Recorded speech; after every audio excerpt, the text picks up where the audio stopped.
Hi, today we're going to basically talking about continuing our series that we already started, the second video for Florida. Before we talked about how the Europeans came, especially Spanish, and then later the British came, but also the French and whatever, but which I didn't really talk about that much, but how they came in a sense to Florida and, slaved people and also brought slaves. And some of the first slaves that were brought to the Americas, besides possibly someone that was of African descent, would have been the Tejano Indians. So that is why we're going to address that first, not so much about the slavery, but more about who they were. Because I feel like there's a serious bastardization of the Caribbean as these simple people that were, naked hunter-gatherers or whatever. They're actually agriculturists. So they weren't even hunter-gatherers. Only one little small portion of Western Cuba, which is actually not these Indians, but a older version that was there before these Indians got there. 3,000 years ago, there were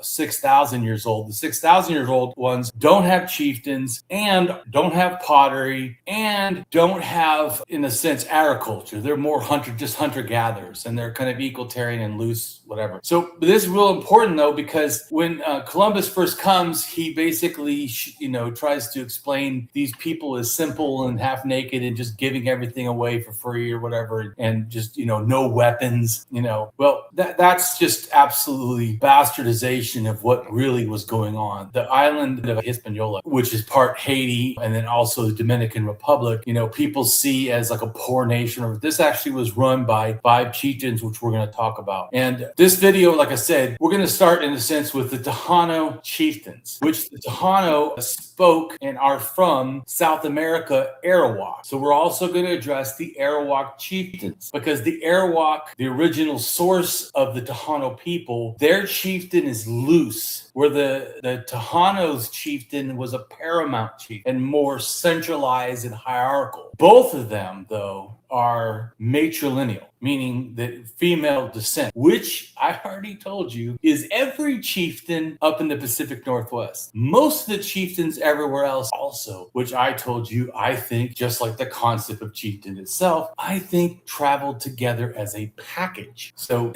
which is why I think it's important to study this stuff, because it looks like all these people just randomly came up with stuff. Really? If you start looking at it, just like people know about, say, Central, the Mesoamerica. Mesoamerica didn't start in like kings. It started in chieftains that then grew into kings. The same thing happened with Peru. Peru, its earliest stuff more starts in chieftains that become kings. And even in Florida, the Calusa chieftain was then considered a king by the time the Spanish had got there. So chieftains, though, aren't the same as a king. Chieftains are a type of hierarchical order that runs with clans and stuff. But as they get more hierarchical and organized, chieftains under the chieftains and clans under that and families under that, and towns, start grouping things together.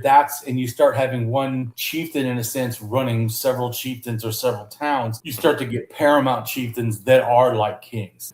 So anyways, we're going to start with that, right? Then we're going to go to the Florida chieftains, because basically all of Florida, every major group, especially by the time the Spanish got there, were chieftains. It seems that probably sometime 3,000 and under, everything in Florida turns into a chieftain. It may not have been chieftains before that, and probably semi-relates to the stuff, relating to even the old copper culture, possibly, or the later versions, the Adena and the Hopewell and the Mississippian, although only like the northern chieftains seem to be really heavily or directly related to the Mississippian chief, meaning probably the other chieftains relate to either the Hopewell or stuff before that, coming down, and then somehow, because the OCC or the copper, old copper culture or copper complex, even at its later things when it was ending with the Adena is getting copper, Hopewell is getting copper, and they're getting trade also all the way from the south up. And I do believe that, once again, just like religion, these things are chieftains, I believe, are a cultural product. and not some inherent thing that just always evolves in situ. I find that to be ridiculous. Just like clans, like I told you before, clans also generally have moieties, which is like these other little things of how you can interact with which clan to mate and relate. That is true in the Pacific Northwest. That is true, in Africa. That is true in Australia. You think that all these things came up with that like structured societal complex all in situ? Yeah, all independently. It sounds a little ridiculous when you put it that way. Right? Like all these specific ways of how to relate to each other. Yeah, so specific too. And then a lot of them have totemism. Whoa, what a shocker, because totemism and clans and moieties kind of all go together. And then on top of that, also hierarchy, which ends up with chieftains, all kind of goes together, and you kind of see all that. And they're almost all matrilineal, very few patrilineal, oh, what a surprise. Because if it was past, it would do that, right? It makes sense. That's also why, to me, you see in both in hunter-gatherer cultures and in agriculture. People focus on agriculture as being, of course, it would be that way, but that's not inherently, I feel, how it happened. Just like in Polynesia, they have this term that basically means big men, which is like a chieftain, or they consider almost pre or proto-chief, which relates to how the clan or this leader person is evolved. Well, the term big man is interesting because in Samaria, the first, in a sense, proto-kings, or right before kings, or right at the edge of when it starts, they call them Lugals. And a Lugal literally means big man or great man. So, I mean, like I told you, I think that, to me, it's not, that's what I've said before. It's not like I just say, oh, look, the pyramid's here, pyramid's here. I say, oh, the culture's here, the culture's here. And the culture going is multiple things: the religion, the cultural structures. There's all this stuff together, not one thing, but multiple ways of doing things. Which I feel needs to be, investigated and addressed more. And I feel like there's too much people feel like everything is in situ and literally doesn't fit, to me, what it seems the stuff presents. So we're also going to address the Seminoles, which are the later people that come into Florida. Some people think of them now because they're there and they have reservations in Florida and no one else does, in a sense that they always were in Florida. That is not true. They're late in the thing. And then also people talk about Black Seminoles, which were, in the sense, runaway slaves or slaves that freed themselves and enslaved people that got freedom, whatever, and went to Florida and joined or were outside allowed to be around the Seminoles, and then sometimes fought with the Seminoles. So we're also going to, if we can, get to, in a sense, some indigenous slavery, just to talk about how they did things, and also slavery and the Trail of Tears, which I feel nobody really addresses, or not generally. I know it's a lot of things. We'll try to get to all of it and try to be fast, but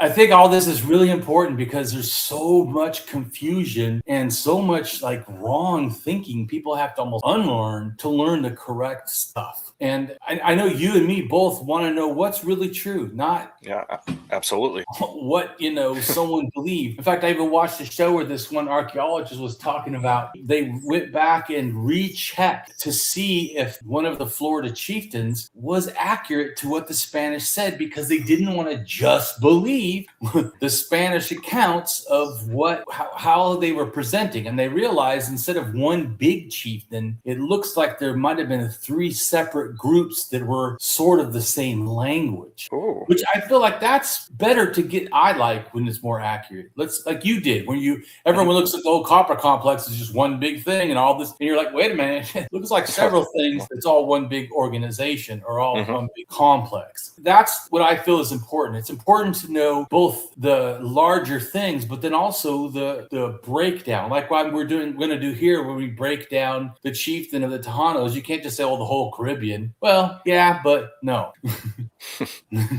So go ahead and read what that says. Taino society was organized into complex political units called cacingas, chiefdoms, each led by a hereditary ruler known as a cacique. By 1492, the largest and most politically advanced structures were on Hispaniola, which was divided into 5 primary chiefdoms, and Boracay, Puerto Rico, which contained roughly 24 territories. Right. So go ahead and read about the Tejano chieftains. The Taino were the indigenous people peoples in most of the West Indies and the Caribbean region of the Americas. Their culture has been continued today by their descendants and by Taino revivalist communities. They were the first New World peoples encountered by non-Norse Europeans. Part of the Arawak group of indigenous peoples in the Americas, the Taino are also referred to as Island Arawaks or Antillean Arawaks. The Taino historically spoke an Arawakan language. Taino derives from the term Nitaino or Nitaino, which referred to an elite social class, not an ethnic group. The Taino creation story says they emerged from caves in a sacred mountain on present-day Hispaniola. DNA studies have suggested that the historic Taino derived from a wave of pottery-making farmers known as the Ceramic Age people, who entered the Caribbean from the northeastern coast of South America 2,500 years ago. As a symbol of his status, the cacique carried a guanin of South American origin, made of an alloy of gold and copper. This symbolized the first Taino mythical cacique, Anakakiuya, whose name means Star of the Center or the Central Spirit. Extending from the Lucayan archipelago of the Bahamas through the greater Antilles of Cuba, Jamaica, Hispaniola, and Puerto Rico to Guadalupe in the northern Lesser Antilles, or the Leeward Islands, the Taino historically lived in agricultural societies ruled by caciques with fixed settlements under a matrilineal system of kinship and inheritance, and a religion centered on the worship of Zemus. At the time of European contact, they shared land with older indigenous inhabitants, namely the Guanajuatabeyes in Cuba and the Segueos and the Macarics in Hispaniola, and they were engaged in conflict with the recent Carib settlers of the southern Lesser Antilles, or the Windward Islands. The Taino founded settlements around villages and organized their chiefdoms or caciquazos into a confederation. Individuals and kinship groups that previously had some prestige and rank in the tribe began to occupy the hierarchical position that would give way to the caciquazos. Tribal groups settled in villages under a chieftain known as a cacique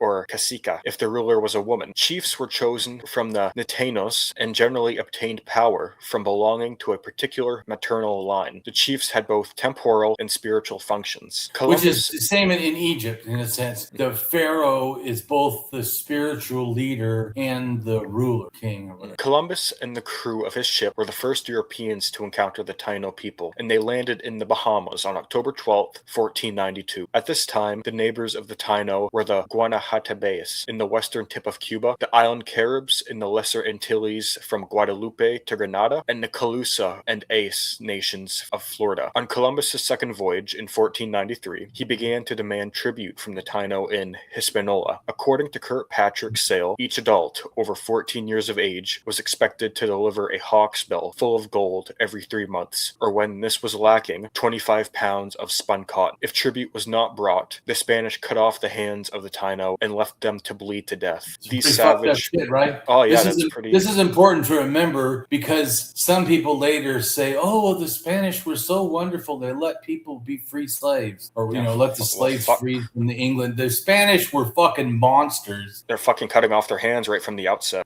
Right. Just wanted to bring the fact, and just like Columbus was a slaver and a murderer and a scumbag and looking for gold and stuff, and he also would burn people alive and hang them and kill children and cut them up and stab them. Yeah, just absolute fucking violence. But go ahead. These savage, cruel practices inspired many revolts by the Taino and campaigns against the Spanish, some being successful, some not. Early population estimates of Hispaniola, thought to have likely been the most populous island inhabited by the Tainos, range from 10,000 to 1 million people. The maximum estimates for Jamaica and Puerto Rico are 600,000 people. In 30 years, between 80% and 90% of the Taino population died. Yeah, so not good people. No. The Spanish I'm talking about. It doesn't sound like it. The chiefdoms of Hispaniola, Casazingo in Spanish, were the primary political units employed by the indigenous inhabitants of Hispaniola, Taino, Haiti, Babic, Bohio, Kigueo, and Quisqueya in the early historical era, including the Taino, the Segueos, and the Macarics. At the time of European contact in 1492, the island was divided to 5 Taino chiefdoms, in Spanish caciquazos, each headed by a cacique or paramount chief. Below him were lesser caciques, presiding over villages or districts, and Nitanios, an elite class. In Hispaniola, a Taino chieftain named Enriquillo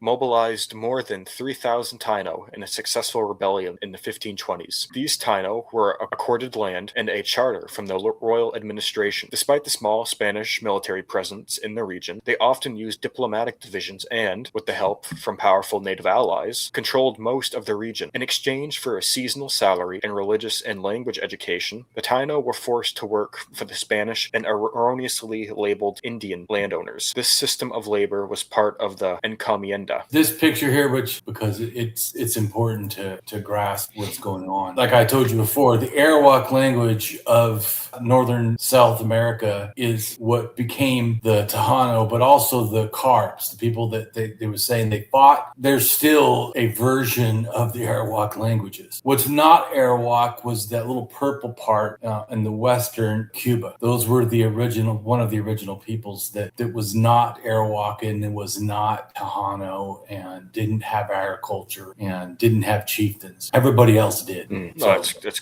a pretty large language family when you think about the size. Right. And so I put I put, two maps together in a sense because I felt like they're showing it as a separate thing that it's actually not. The language family is right there, all of the above. Yeah, and it's worth mentioning that, another misconception is that South America, the Amazon, was pretty devoid of anything. True. Because, the Spanish, they reported a bunch of cities, like rich cities and villages throughout the Amazon. And when archaeologists first started investigating, they didn't find any of that because just like the Caribbean, a lot of the indigenous down there died from disease or were killed. And so the jungle just decayed and overtook all their villages and cities. And we're just finding this stuff now. True. And most of the Arawak did agriculture just like the Tejano did. And so all those areas, including parts of the Amazon, were doing agriculture. Oh, yeah. They weren't just hunter-gatherers, and all of these Arawak are different chieftains. So they also were a, decentralized chieftain system. So they weren't simple culturally either. No, not at all. So I'm just saying that a lot of these misconceptions are just lack of actual knowledge of what's really going on, which, like I said, I really care about. Oh, no, I do too. Because I want people to actually understand. So do I. It's an understudied topic, and the general public just seems, at least from my experience, the general public doesn't know a lot about this region. No, and I thank you, for joining us to explain this stuff. Like I said too, I think it helps you also even studying the OCC because the old copper complex has a lot of features that can be hard to understand if you're not familiar with other cultures and how they're interacting socially and constructing, chieftains or cultures or whatever. Yeah, and even before I really got my heels into the OCC, I had done a bit of investigative work in the Amazon in Peru, and through high school and university, they talk about Peru and like all the classic, well-known societies of the Americas. But when I first started looking into the Amazon and studying like all the earthworks and the pottery that they were finding down there, it really blew my mind just to see how much was going on back then. Oh, yeah. So many people still don't know about. It's incredible. Right, and like you had said, because you said it before the show, that the people's opinion from when Christopher Columbus came to the Caribbean was the people were primitive. Yeah, like back in high school, the way that the class was structured, it's almost like they were framing it as a Eurocentric, like just focusing on what the Europeans and the Spanish were doing, especially when they got to the Caribbean and first encountered the native cultures. And a lot of the texts that I was given and ones that I had read online, it continuously framed the indigenous inhabitants as like these backward, like naked primitives. And what we're showing here, and we're just getting into the article, the paper, and they weren't simple. They had complex social rules. There was trade going on throughout the Caribbean. Yes. Like even a little after Columbus arrived, that trade was still going on. Oh, definitely. And even a lot of the missionaries, like throughout the 1500s and 1600s, like they were blown away by like the boats, like how quickly the people could move around, the goods that they were hauling between the islands of the Caribbean. Yeah. Like they were very complex people. Right. So now we're going to talk about the Arawak, where it relates to the chieftains of South America, or them in general, which is also the islands. But Arawak is an exonym used for various groups of indigenous peoples in northern South America and the Caribbean. The term Arawak has been applied at different times to several indigenous groups, including the Lakota of South America and the Taino, island Arawaks, who lived in the Greater Antilles and northern Lesser Antilles. These groups spoke related Arawakan languages, part of one of the most widespread indigenous language families in the Americas. Historically, none of the peoples described by the term referred to themselves as Arawak. The term became widely used through the work of 19th century linguists. Island Arawak,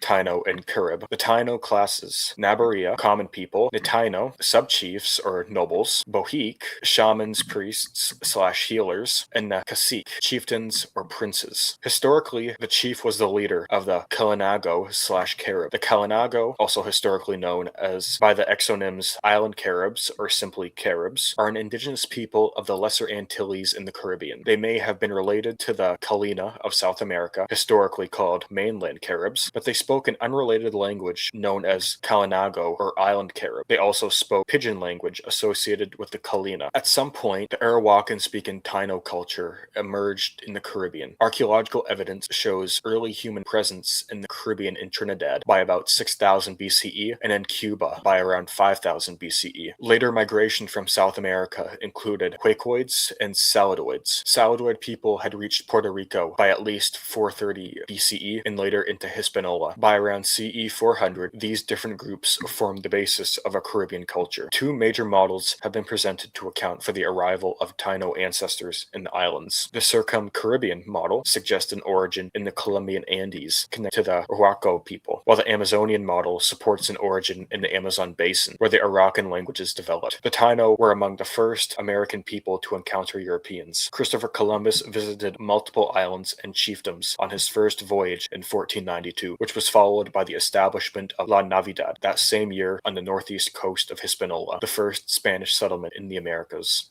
With the establishment of a second settlement, La Isabela, and the discovery of gold deposits on the island, the Spanish settler population on Hispaniola started to grow substantially, while disease and conflict with the Spanish began to kill tens of thousands of Taino every year. By 1504, the Spanish had overthrown the last of the Taino cacique chiefdoms of Hispaniola and firmly established the supreme authority of Spanish colonists over the now subjugated Taino. Over the next decade, the Spanish colonists presided over a genocide of the remaining Taino on Hispaniola, who suffered enslavement, massacres, or exposure to diseases. The population of Hispaniola at the point of first European contact is estimated at between several hundred thousand to over 1 million people, but by 1514 it had dropped to a mere 35,000. By 1509, the Spanish had successfully conquered Puerto Rico and subjugated the approximately 30,000 Taino inhabitants. Mainland Arawak, South America. On the South American mainland, Arawak groups exhibited more decentralized village-based organizations, often led by councils of elders interconnecting communities through marriages and alliances, rather than rigid paramount chiefdoms. These societies maintained social hierarchies, with powerful local chiefs and sub-chiefs overseeing villages, some housing thousands, though less centralized than Caribbean counterparts. Right, so pause it for a second. And like I was telling you before, I don't know exactly what the OCC could have had as far as its exact makeup of hierarchical structure. I just don't think that the way that the artifacts looked seem to be 100% non-hierarchical at all. And so I think it's important to get a concept of different hierarchical organizations that can have chiefs or elders or whatever as councils, which I've talked about before, that could possibly be why it's kind of hard to see it. Well, yeah, and there's still a lot of work and excavation to be done, like especially for finding settlements. Because when you look at what that tradition was doing, like you have the people making copper artifacts around Lake Superior, but when you look east, you find a lot of similar looking artifacts, but they're made of stone. And that tradition, at least from the 1970s, has been called the Lake Forest tradition. And at least in the east, going back to at least 6000 BCE, people were making clusters of pit houses. They were making structures, at least the post holes in the ground, resemble what you'd expect for wigwams. And they've been finding clusters of those, and those seem to increase in number between at least 5000 to 3000 BCE. So, like for settlement structure, at least around Lake Superior, it really wouldn't surprise me if it's like wigwams or like early longhouse communities, right? Like something like that. But even then, we still need more work there. Arawak societies in the Caribbean, particularly the Taino, were organized into hereditary chiefdoms known as caciquazos, with at least 5 such polities documented on Hispaniola at the time of European contact around 1492. These ranged from simple 2-level hierarchies to more complex paramount chiefdoms governed by caciques, who held authority over nobles called netainos and commoners termed naburias. Archaeological evidence supports social stratification across Arawakan groups, including differential burial treatments with elaborately ornamented urns and goods indicating elite status, as well as variations in settlement sizes and house structures, reflecting hierarchical organization from the Osta-Oinoid period onward, circa 600 CE. Such findings refute notions of purely egalitarian egalitarian structures, demonstrating institutionalized inequality through material correlates of power and descent. Right. Because I think often people just throw the egalitarian on everything, and it's just not accurate. No, not at all. Around the year 1500, the Floridian indigenous people first encountered Spanish ships, which were spotted off the coast, and stories of brutal conquest were heard from the Taino people of the Caribbean, as many of whom sought refuge with the Calusa and other Florida groups. Spain founded Santo Domingo, the first of many towns on the Caribbean island of Hispaniola, now the location of Haiti and the Dominican Republic. Spanish colonists forced the native Taino people, on pain of death, to perform almost all labor on the island. During the next 4 decades, slavery contributed to the deaths of 7 million Taino. Right, we can go on now, but that's just to get it started, right? So this thought that somehow Spanish were the good guys and the British were the bad guys, exclusively, is just not accurate. Let's go down to the people of Florida. Because like I said, it's real important because the Seminoles, that story from the 1700s makes it sound like, oh, well, the Spanish were the good guys, the Spanish were monsters just because they did something, good at a certain time, which was way later. It doesn't make them good. So this is my map showing all the different cultures that were, in a sense, in Florida at the time of the Spanish showing up, and all of these got wiped out. Showing also the Spanish weren't good guys, even though a certain portion of these people died because of the Spanish, bringing disease. That's not all of them. It's under 50% died from disease. The rest were just either slaved out or killed, outright. Well, yeah, and it's worth keeping in mind how the Spaniards treated their slave population back then. Right, like I said in Tejano, they work your ass off. You could get fucking beaten and probably fucking die of heat stroke. Yeah, and if you didn't bring enough gold or what they wanted, then they would just cut your hands off and kill you, or hang you, or burn you alive. So, like I said, that needs to be remembered, that even though later, 200 years later, they started acting a little more humane, but that certainly is not how they freaking started. And all the indigenous peoples of Florida are now gone, or at least the majority of them are. Yeah, the vast majority are gone. It's just like these tiny, like little pockets, and which are just mixed in with the Seminole, really. And there's not even a guarantee that that much of them, whatever, can be traced. But go ahead and read what it says. Basically, all major indigenous groups in Florida were chiefdoms. This is, like Damien said, this is showing the map of indigenous people in Florida at the time of European contact. Europeans recognized Carlos, or King Calusa, as the most powerful chief, paramount chieftain, or king in Florida. And the Calusa sphere of influence down there at the bottom of Florida. Calusa right, and then Fort Walton, the Appalachee chieftain relates to the Muskogee and the Mississippian cultures, and the Timucua chieftain, it's not on here, but we'll go down real quick and show that it has two, both on the west side and the east side. We'll do the east side first. I'll show you an area that is it also. So this right here, the St. John's culture relates to some, and by the time in a sense, indigenous people were met by the Europeans, that this culture was speaking that other, chieftains area, but just showing it had a cultural area in it itself. Go ahead and read that. St. John's culture started around 500 BCE. St. John's culture, purpose-built mounds of sand, first appeared around 100 CE. St. John's culture had limited chiefdoms in size and power. After 1050, influence from the Mississippian culture led some groups to construct platform mounds, which may have been topped by temples and or chiefs' residences. Right. So that was done on the east side, and then this is the west side. The Safety Harbor culture from about 900 CE until after 1700. The Safety Harbor site is the probable location of the chief town of the Tocobaga. Its chiefdom was centered around the northern end of Old Tampa Bay. The Safety Harbor people organized into chiefdoms, and each chiefdom had a principal town or capital with a temple mound and central plaza. Right. And so some of this would have been a little bit in the northern Calusa area, but it doesn't start as the Calusa. Just wanted to help people understand. This more relates to those people that were the other chieftain. And then also in that same area, because it's more complicated, and I love complicated. So do I.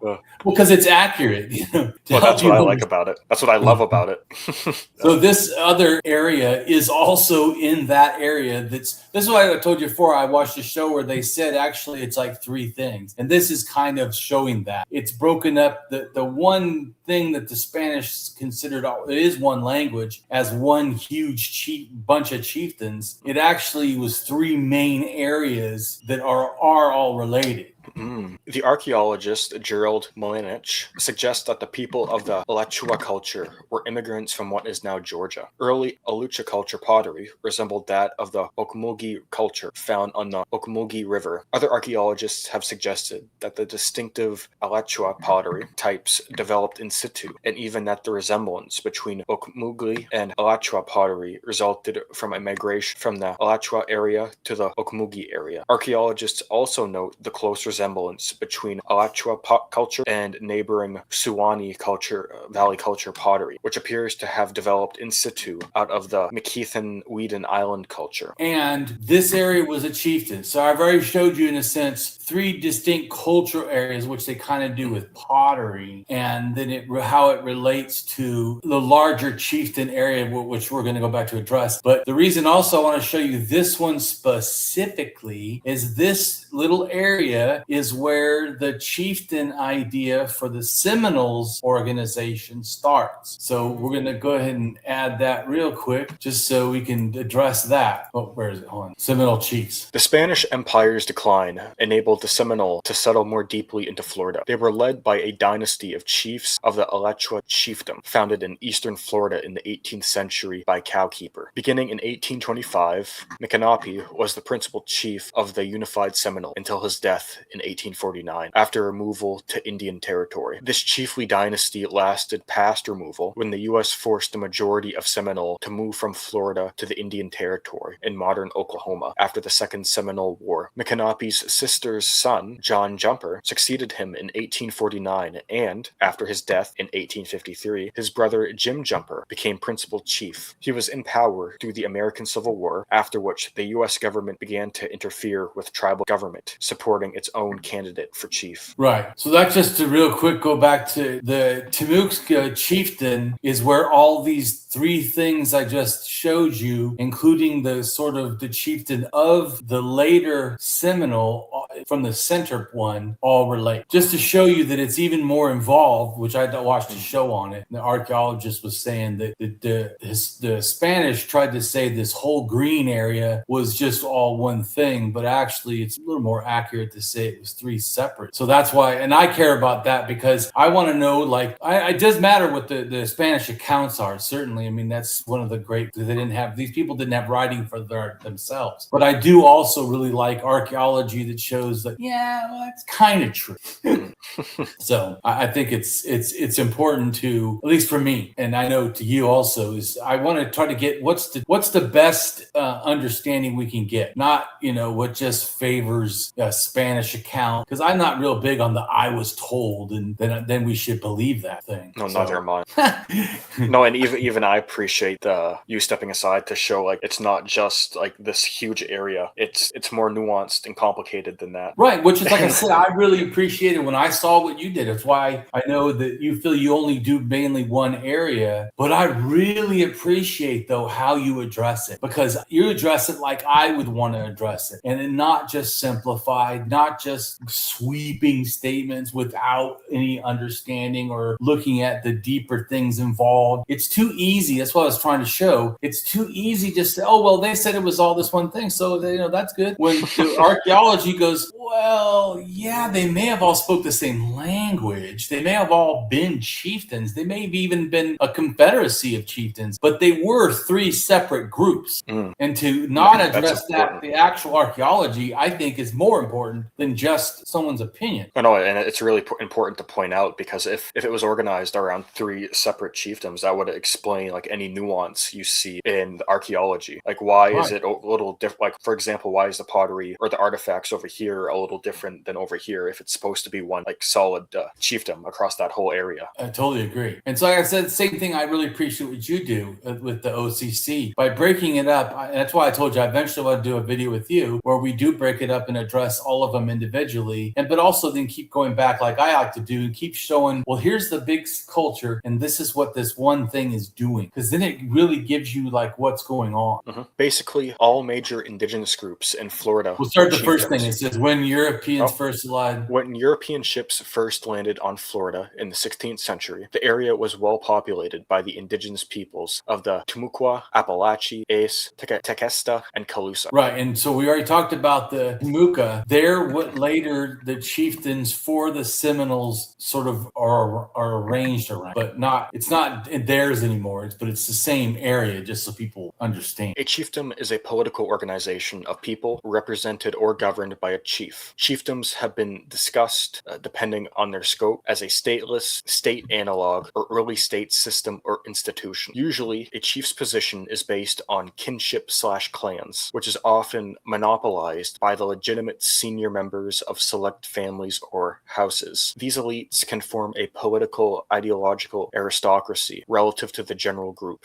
Chiefdoms and chiefs are sometimes identified as the same as kingdoms and kings, and therefore understood as monarchies, particularly when they are understood as not necessarily states, but having monarchic representation or government. Chiefdoms have been described as intermediate between tribes and states. A chief's status is based on kinship, so it is inherited or ascribed, in contrast to the achieved status of big man leaders or of tribes. A paramount chief is the English language designation for a king or queen of the highest level political leader in a regional or local polity or country administered politically with a chief-based system. This term is used occasionally in anthropological and archaeological theory to refer to the rulers of multiple chiefdoms or the rulers of exceptionally powerful chiefdoms that have subordinated others. Paramount chief was a formal title created by British colonial administrators in the British Empire and applied in Britain's colonies in Asia and Africa. They used it as a substitute for the word king to ensure that only the British monarch held that title. Here are some well-known groups with a paramount chief in North America: Cahokia, Cofita Cheik, Coosa, Etowah, Moundville, Okuti, Piscataqua Confederacy, Senacomacha. AI overview. Chiefdoms in the Americas often practiced forms of slavery, where war captives served as laborers, status symbols, or were adopted into kin groups. These systems evolved from pre-existing captivity patterns into commercialized, militaristic slave raiding, heavily influenced by colonial demand, such as the Mississippian and Westo trade in the American South. Ace chiefdom. The Ace, or Ace, were a Native American people of eastern Florida. The Ace chiefdom consisted of a number of towns, each led by a chief who was subordinate to the paramount chief of Ace. The Spanish recorded the name of the people, province, chief town, and lagoon by Jonathan Dickinson, who, along with his fellow shipwreck survivors, was held at the chief town for a month in 1697. They made burial mounds, some middens. A few mounds held circular or wheel-spoke burials with heads pointing towards the center of the mound. They made also terraced ridges and platforms at some sites, including some ramps. One burial mound, used by the Ace tribe for 500 to 1,000 years, rises about 20 feet. In 1605, Governor Pedro de Barra sent a soldier, Alvaro Mexia, on a diplomatic mission to the Ace Nation. The mission was a success. The Ace agreed to care for shipwrecked sailors for a ransom, and Mexia completed a map of the Indian River area with their help. Numerous European artifacts from shipwrecks have been found in Ace settlements. When the Dickinson party reached the town, there was already in Jesse another group of English from a shipwreck. European and African survivors of shipwrecks were fairly common along the coast. Shortly after 1700, settlers in the province of Carolina and their Indian allies started raiding the Ace, killing some and carrying captives to Charlestown to be sold as slaves. The Ace disappeared from area records after 1760. The Apalachee were an indigenous people of the southeastern woodlands, specifically an indigenous group of Florida who lived in the Florida Panhandle until the early 18th century. But they spoke a Muskogean language called Apalachee, which is now extinct. The hierarchical settlement pattern suggests the area may have had one or more paramount chiefdoms. The densely populated Apalachee had a complex, highly stratified society of regional chiefdoms. They were one of the Mississippian cultures and part of an expansive trade network reaching to the Great Lakes. The Great Lakes! Oh yeah, they're the Great Lakes. Pretty important. The Apalachee occupied occupied the site of Veldamound starting around 1450 CE, but they had mostly abandoned it when Spanish started settlements in the 17th century. I've actually been to Veldamound, by the way. Oh, is that the only one you've been to down there? No, I went to all of the ones because when I lived in Florida before, before I came here recently to Texas again, I wanted to go to all the Florida mounds and see them. I wrote a blog where I take pictures of the area when I went there. But my most shocking thing was how a lot of these are shell mounds, and yet they almost all looked like platform pyramid mounds or something. It certainly, because a lot of times when people say shell middens or whatever, they make it sound like it's just garbage and not some sort of a temple or chief residency, which I think kind of changes how you view what these things are. Oh, definitely. Because even going way back to the archaic, there are middens, but there are also shell mounds like constructed, like you said, they almost look like platforms, or some are shaped like circles. Here you go, right here. I went to all these. Oh, yeah, every spot on here I went to, and there's certainly and this what's interesting too is they're not exactly all the same thing, but that Deptford culture is a culture that's pre-exists the influence, of the Mississippian culture. It probably relates to the, interacting with the Hopewell, or maybe, going up into the Great Lakes, getting things or trading with it in some way. But all these mounds are not all of them, but a lot of the mounds are similar to the extent that you start to, even though they're not all exactly the same time and the same place, you're like, wait a minute, there's a continuity here that I think people are missing, which is why I want. That even in this image, you can tell like they're all a little different, but like that architectural core, it looks almost identical for all of them. You have the platform, then you have the long ramp heading up to the top. Right. Yeah. So to me, it would be ridiculous to try to say, well, they're just all these random people made these mounds, random area. Really? Random? Yeah. Are you sure about that? That's not what I'm seeing, anyways. No. Okay, even if you head up into like Mississippian country, like in the Appalachians or even further along the Mississippi River, you find a lot of that similar structure, that style. So there's a pattern but I was just there. saying that, those are a lot of times dirt mounds. There are some shell mounds too. I'm just saying a lot of people, when they think shell mounds, they just think like a mound of trash. And I'm like, no, these are all shell mounds. Look a lot like the same stuff that the earth mounds are doing. The Appalachee are thought to be part of the Fort Walton culture, a Florida culture influenced by the Mississippian culture. I forgot to read the rest of it. The Appalachee occupied the site of Veldamound starting around 1450 CE, but they had mostly abandoned it when Spanish started settlements in the 17th century. They first encountered Spanish explorers in 1528 when the Narvaez expedition arrived. Their tribal enemies, European diseases, and European encroachment severely reduced their population. Warfare from 1701 to 1704 devastated the Appalachee, and they abandoned their homelands by 1704, fleeing north to the Carolinas, Georgia, and Alabama. The Appalachee are thought to be part of Fort Walton culture, a Florida culture influenced by the Mississippian culture. The Fort Walton culture, by approximately 1200 CE, began adapting and adopting intensive maize agriculture, the building of platform mounds for ceremonial, political, and religious purposes, and making a new variety of ceramics, changes likely influenced by contact with the major Mississippian culture centers to the north and west. The Appalachee were horticulturalists with stratified chiefdoms and sedentary towns and villages. Like many other southeastern tribes, they have an alternating dual governmental system with a war chief and a peace chief. Leadership was hereditary and matrilinear. Right, like I told you before, isn't it interesting how all these chieftains seem to be matrilineal? Oh, that is really interesting. No, and just a little tangent. When I was looking at some of the artifacts for like contact era wood for Florida, like even some of the preserved wooden items, like a multi-component moving wooden masks. Yeah, you find that like almost identical thing in the Pacific Northwest.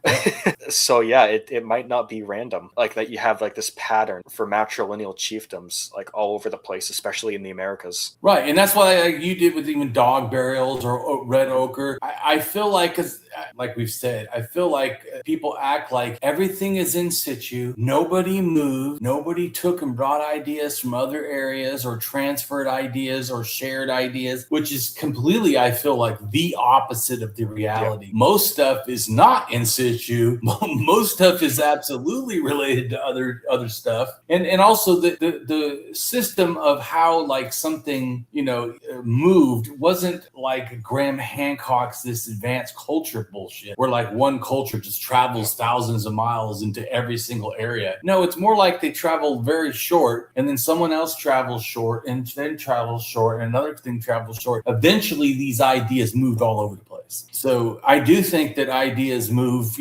from say the Middle East all the way to the Americas, but not because people from the Middle East went to the Americas. People from the Middle East went to Central and the Balkans and area of Europe and maybe Ukraine or the steppe, and then people from the steppe go to Siberia, and people from Siberia go to North America, and then people from North America go to California, and then different people from California go to Southern California and Arizona and down into Mexico, and then those people from there then go down and over, and the ideas, it's not hyper diffusion in a sense. It's more like cultural transmission and cultural movement. No, and what I find interesting is even some of the chats I've had with professional researchers or even avocationals, like they understand that there was trade and population movement throughout the Americas. Right. But it's interesting, like they get really, really hesitant if you mention any trade or population movement from North America into even Mexico. And even if it sounds ridiculous, but it's actually going on. They think that. And I told you before, I understand it's easy for me to say that something is the case, and if it's wrong, I'll change, which I feel like all science should be comfortable with. Comfortable with saying stuff, and then when the information changes, updating. But a lot of people take it too serious or so worried about saying something or even giving a speculation that could be seen as wrong. I feel like I offer speculations from what it looks like the evidence, and I try to support it, as and not like in a real general way. You see, just like you, I like to get in the nitty gritty and look at more extensive details and then feel like, oh, now I kind of, have an idea. But I'm also, the idea, to me, truth is a vantage point away from losing credibility if you don't follow the valid and reliable reason and evidence. So it could be that from what evidence at a given point, it looks like something is the case. And then when the evidence changes or alters or our understanding of it expands, we should expand. But like I said, I don't like it when the pseudo-archaeology constantly attacks archaeologists for being careful or not giving too many wild opinions. Their job isn't to speculate. Their job is to state the data. If they do or do not speculate, that's a personal choice. And I understand why they don't always give their opinion, but I don't think it's somehow they're trying to hide anything. And I understand I don't have a career that's built on if my speculation is true. So there's no threat in a sense to me. I just follow the evidence. Which, like I said, really, science should also be a lot more comfortable with being wrong, But I think also this is the thing too: is that it's like the word reminds me the word that science uses when it comes to hypothesis and like the colloquial use of that word. Not really the same thing. So when I say a speculation, I like to do reasoned speculations, jumps in logic that are small and close and have a lot of support, where other people do wild speculation where they just fucking like do Superman jumps from into nothingness. So I get it too, because I know one person said, well, I don't want to speculate, and I go, why not?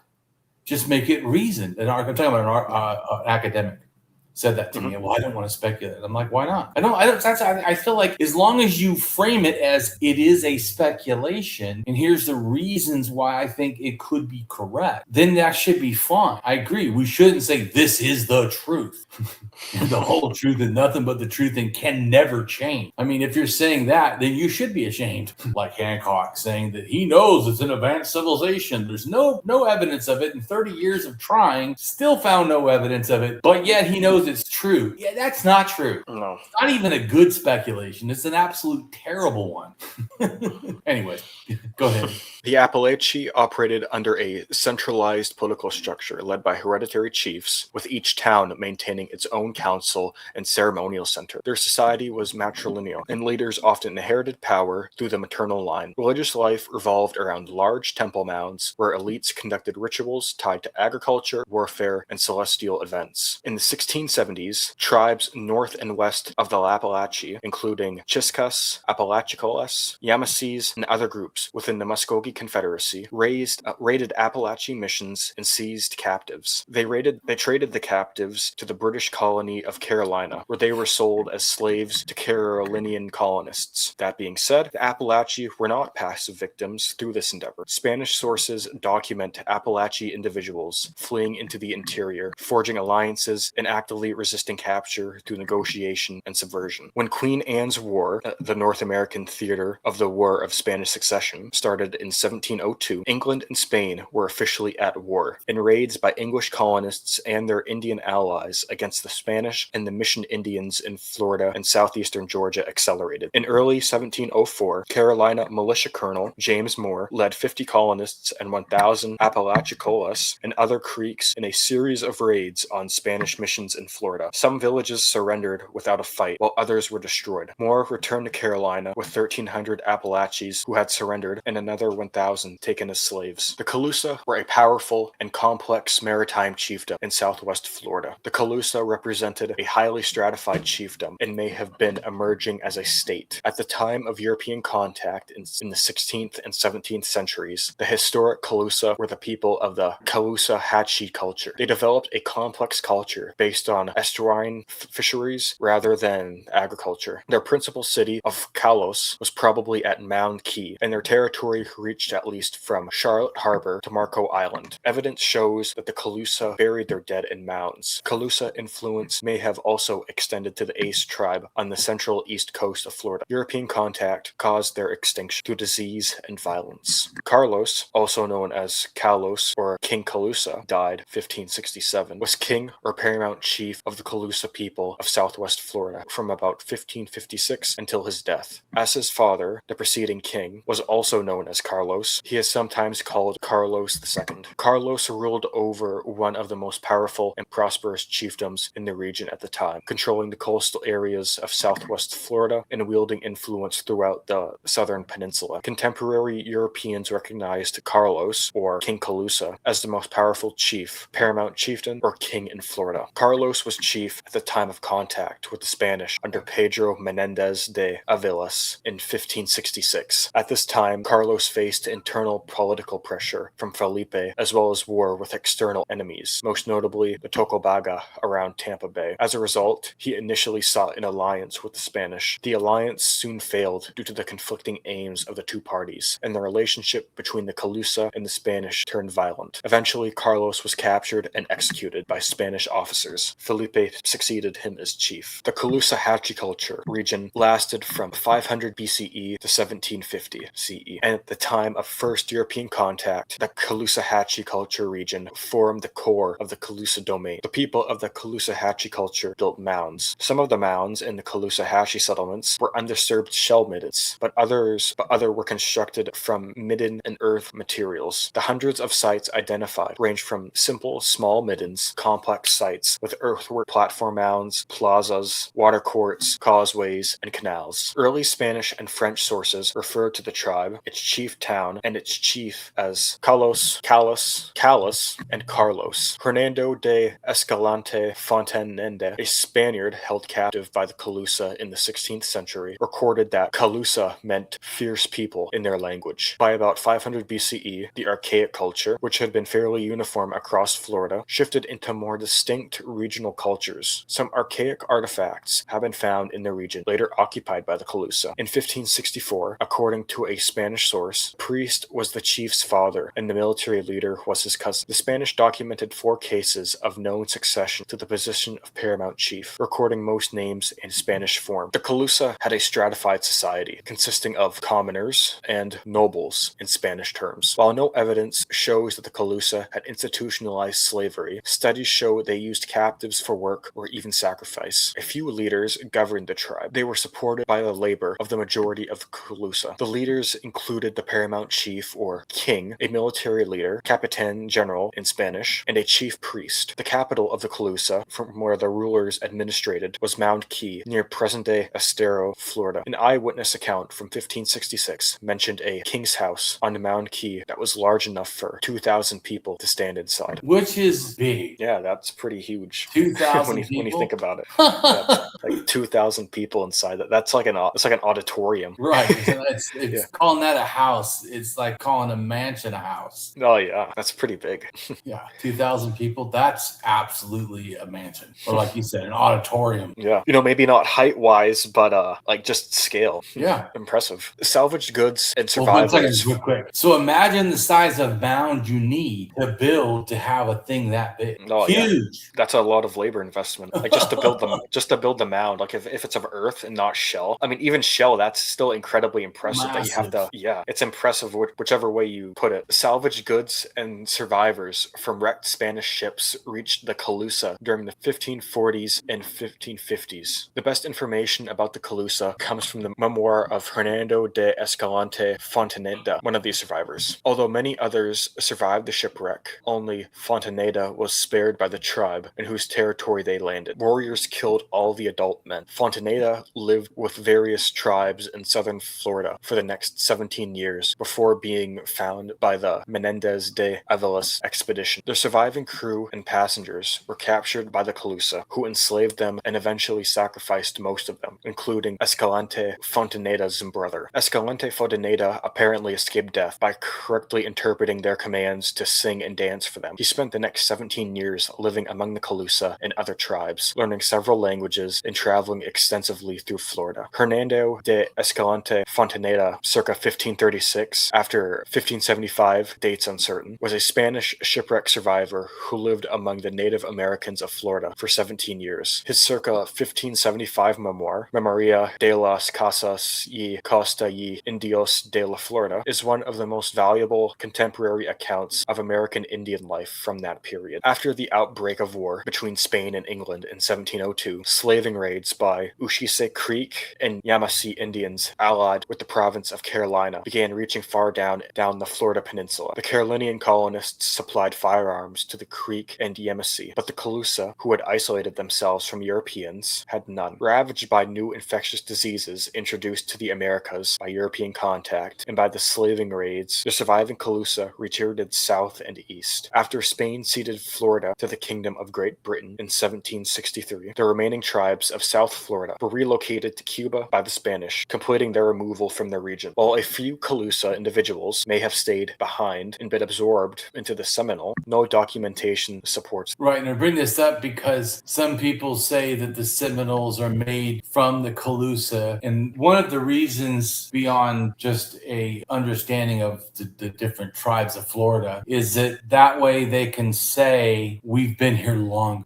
So, or that people, when they refer to the Seminoles, try to say that they were in more parts of Florida because some of the things. Now, there is some, I can't remember if it's stories or artifacts or things that might be Calusa related, but remember that one chieftain that's a little bit more north was dealing with and interacting almost directly with the northern Calusa. So there could have been transfer already that then got taken into to the Seminoles later. So just saying, I don't. My point is to say is that it doesn't mean that genetically the Calusa ended up is in the Seminoles is the only way they could have got those stories. No. Living along the coastline, the Calusa utilized the bountiful waters for survival. They were adept seafarers, traveling as far as Cuba in their dugout canoes. Mm-hmm. These canoes allowed them to venture offshore for large species to eat, like sharks, rays, and sea turtles, but they would often fish in the near-shore estuaries, utilizing nets created with palm fibers to maximize their catches. They would also harvest the bountiful amounts of crustaceans, snails, and shellfish. See, now why I think it could be important that they reach Cuba is the Tejano seemed that they were also in Cuba, they probably interacted with, also seemed to have paramount chieftains, something that the people from South America where they come from did not have, but the Calusa did. So once again, I have a feeling that it's possible the Calusa going down there could have helped inspire the Tejano chief to turn more paramount chieftain than just the more loose chieftain system that was from South America. But once again, that's a speculation. I don't have proof of that. I'm just saying here is an interesting thing where there is connection, and then there's a different kind of chieftain that does match the Florida chief in a way that it doesn't match the original place they came from. So once again, by doing, in a sense, reasoned speculation. Yeah, which I would prefer over like just the wild jumps that we see from other researchers. Yeah, I don't think that's far-fetched. The Calusa also journeyed to Cuba and other Caribbean islands, trading in fish, skins, and amber. During the 16th century, they defended their shores from a succession of Spanish explorers. Some research indicates that they may have immigrated to Cuba during the 18th century as a result of recurring invasions by the Creek and the English, while other work suggests they may have joined the Seminole, who moved into Florida early in the 19th century and were later moved to Oklahoma. Tocobaga, occasionally Tocopaca, was the name of a chiefdom of Native Americans, its chief and its principal town during the 16th century. The chiefdom was centered around the northern end of Old Tampa Bay. The exact location of the principal town is believed to be the archaeological safety harbor site. The name Tocobaga first appears in Spanish documents in 1567 when Pedro Menendez de Avalos visited what was almost certainly the safety harbor site. Menendez had contacted the Calusa and reached an accommodation with Carlos, the Calusa king. Menendez married Carlos's sister. As Carlos was anxious to gain an advantage over his enemy, Tocobaga, Menendez took Carlos and 20 of his warriors to Tocobaga by ship. Menendez persuaded Tocobaga and Carlos to make peace. He recovered several Europeans and a dozen Calusa being held as slaves by Tocobaga. The Tocobaga and their neighbors disappeared from the historical record by the early 1700s as endemic diseases carried by European explorers decimated the local population. They had no medical acquired immunity to these new diseases. Survivors were displaced by the raids and incursions of other indigenous groups from the north. The Tampa Bay area was virtually uninhabited for over a century. The populations of Tocobaga declined severely in the 17th century, due mostly to the spread of infectious diseases brought by the Europeans, to which the native people had little resistance, as they had no acquired immunity. In addition, all of the Florida tribes lost population due to the raids by the Creek and Yamasee around the end of the 17th century. As Florida transitioned to British rule in 1763, following its defeat of France in the 7 Years' War, the Calusa emigrated with the evacuating Spanish, resettling with them in Cuba, possibly along the remnants of the Tocobaga. In any case, the Tocobaga disappeared from historical records in the early 18th century. Right. So one important thing is the Seminoles are a later name of several tribes, and the Creek and the Yamasee, probably some of those people are what helped form the Seminoles. So the pre-Seminoles people were raiding people in Florida, and then later the Seminoles from the people that were the pre-raiders or the raiders come into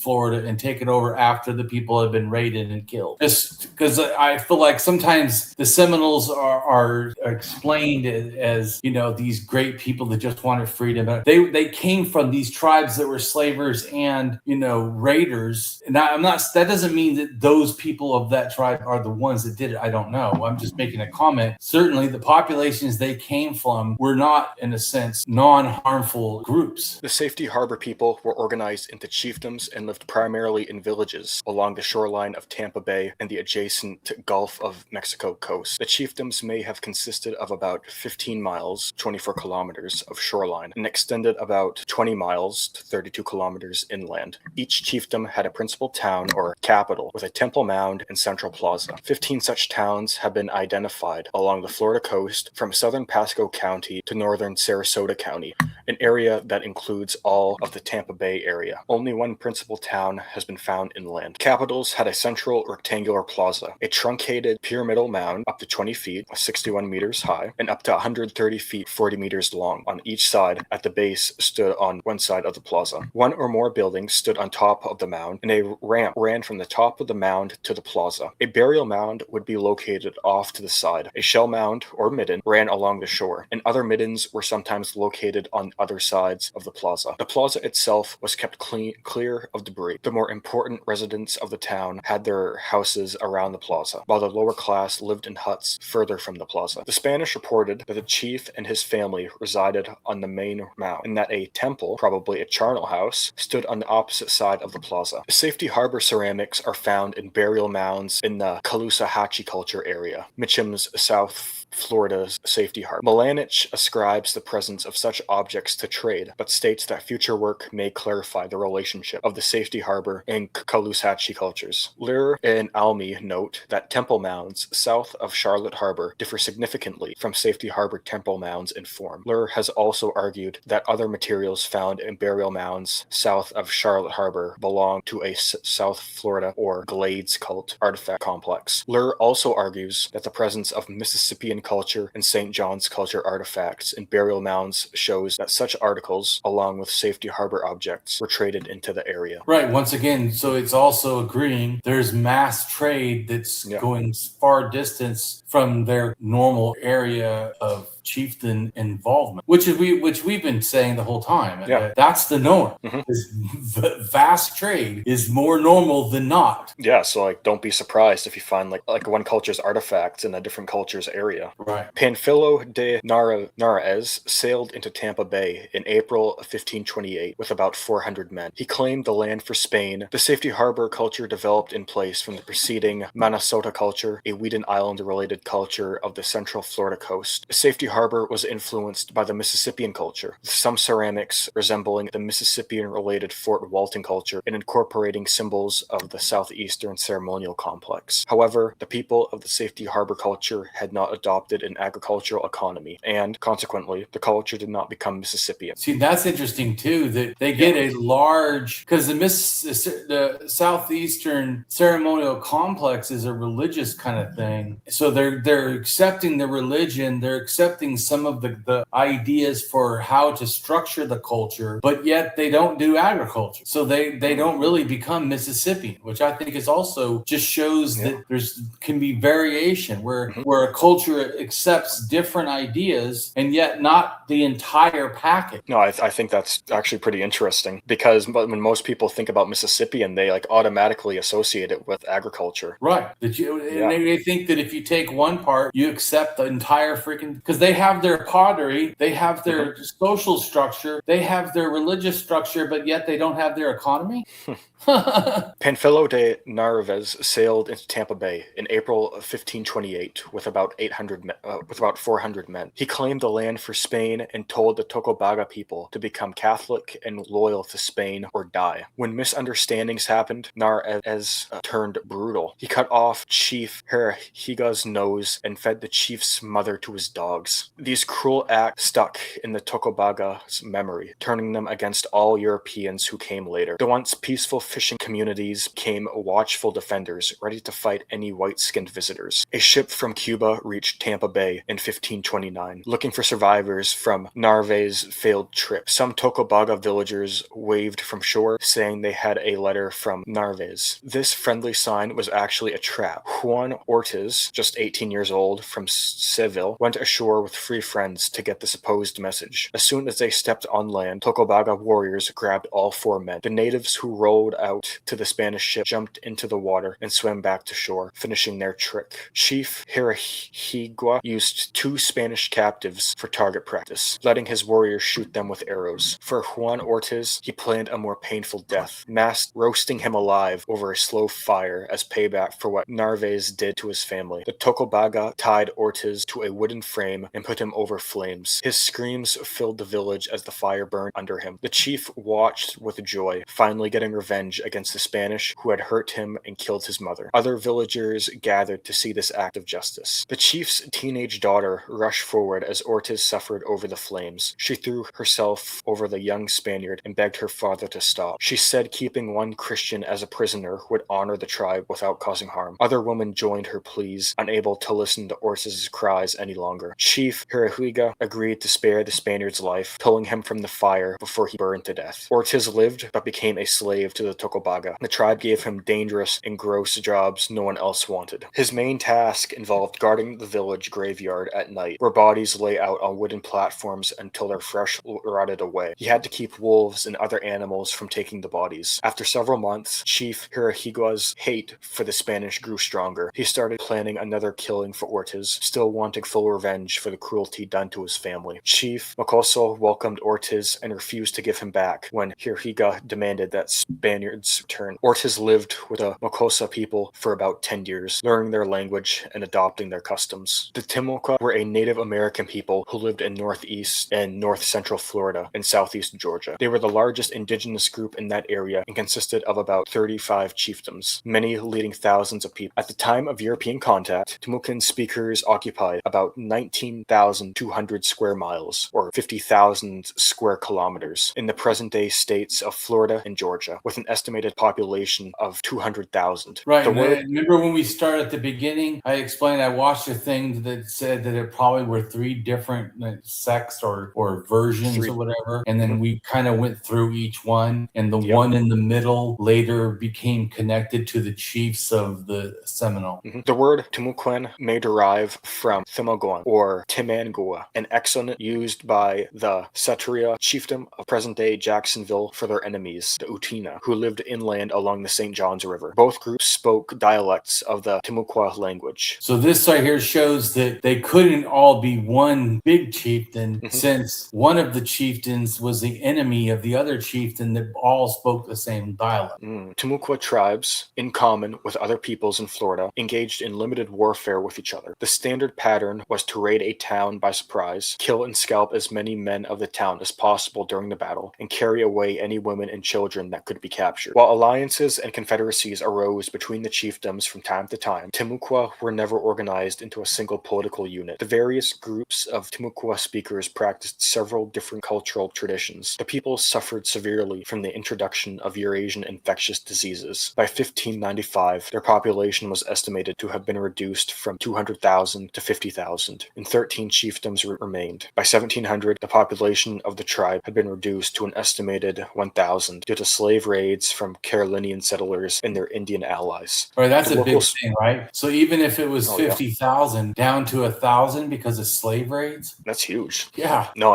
I'm just thinking about like all the people, like all the knowledge keepers, the people who know that society's history, like just lost. It's a travesty, and it also, just like I said, people when they talk about the Americas and slavery, often they only limit it to African American slavery, which was horrid, but totally gloss over that indigenous people were made slaves, and also the horrid thing that a lot of them were enslaved by other indigenous tribes. The local slave trade completed their extinction as a tribe soon after the turn of the 18th century. The first record of European contact with Tequesta, a complex stratified society led by a chief, was in 1513 by Juan Ponce de Leon when he discovered the Florida coast. In March 1567, Menendez returned to the Tequesta and established a mission within a stockade situated near the south bank of the Miami River below the native village. Menendez left a contingent of 30 soldiers, and for an undocumented reason, the soldiers executed executed an uncle of the chief. This ruined the trust they established and forced to abandonment the mission in 1570. The Tequesta, also Tegesta, Chequesta, Vizcaínos, were a Native American tribe on the southeastern Atlantic coast of Florida. Tequesta lived in the southeastern part, present-day Florida. They lived in the region since the 3rd century BCE in the late Archaic period of the continent, and remained for roughly 2,000 years. By the 1800s, most had died as a result of settlement battles, slavery, and disease. The Tequesta tribe had only a few survivors by the time the Spanish Florida was traded to the British, who then established the area as part of the province of East Florida. The Tequesta were more or less dominated by the more numerous Calusa of the southwest coast of Florida. The Tequesta were closely allied to their immediate neighbors to the north, the Jaga. When Spain surrendered Florida to Britain in 1763, the remaining Tequestas, along with other Native Americans that had taken refuge in the Florida Keys, were evacuated to Cuba. In the 1770s, Bernard Romans reported seeing abandoned villages in the area, but no inhabitants. English, who had colonies in Georgia, North Carolina, and South Carolina, sent their own Indian allies to raid the Tequesta and sell them into slavery on indigo and rice plantations to their colonies statewide. They needed the labor for the plantations. To save the Tequesta, the Spanish petitioned the governor of Cuba in the 1700s to dispatch ships to rescue several thousand of the Indians. Many were turned into servants, others died from disease. The Jaga, also Jaga, Zega, were Native Americans living in a chiefdom of the same name, which included the coastal parts of present-day Martin County in northern Palm Beach,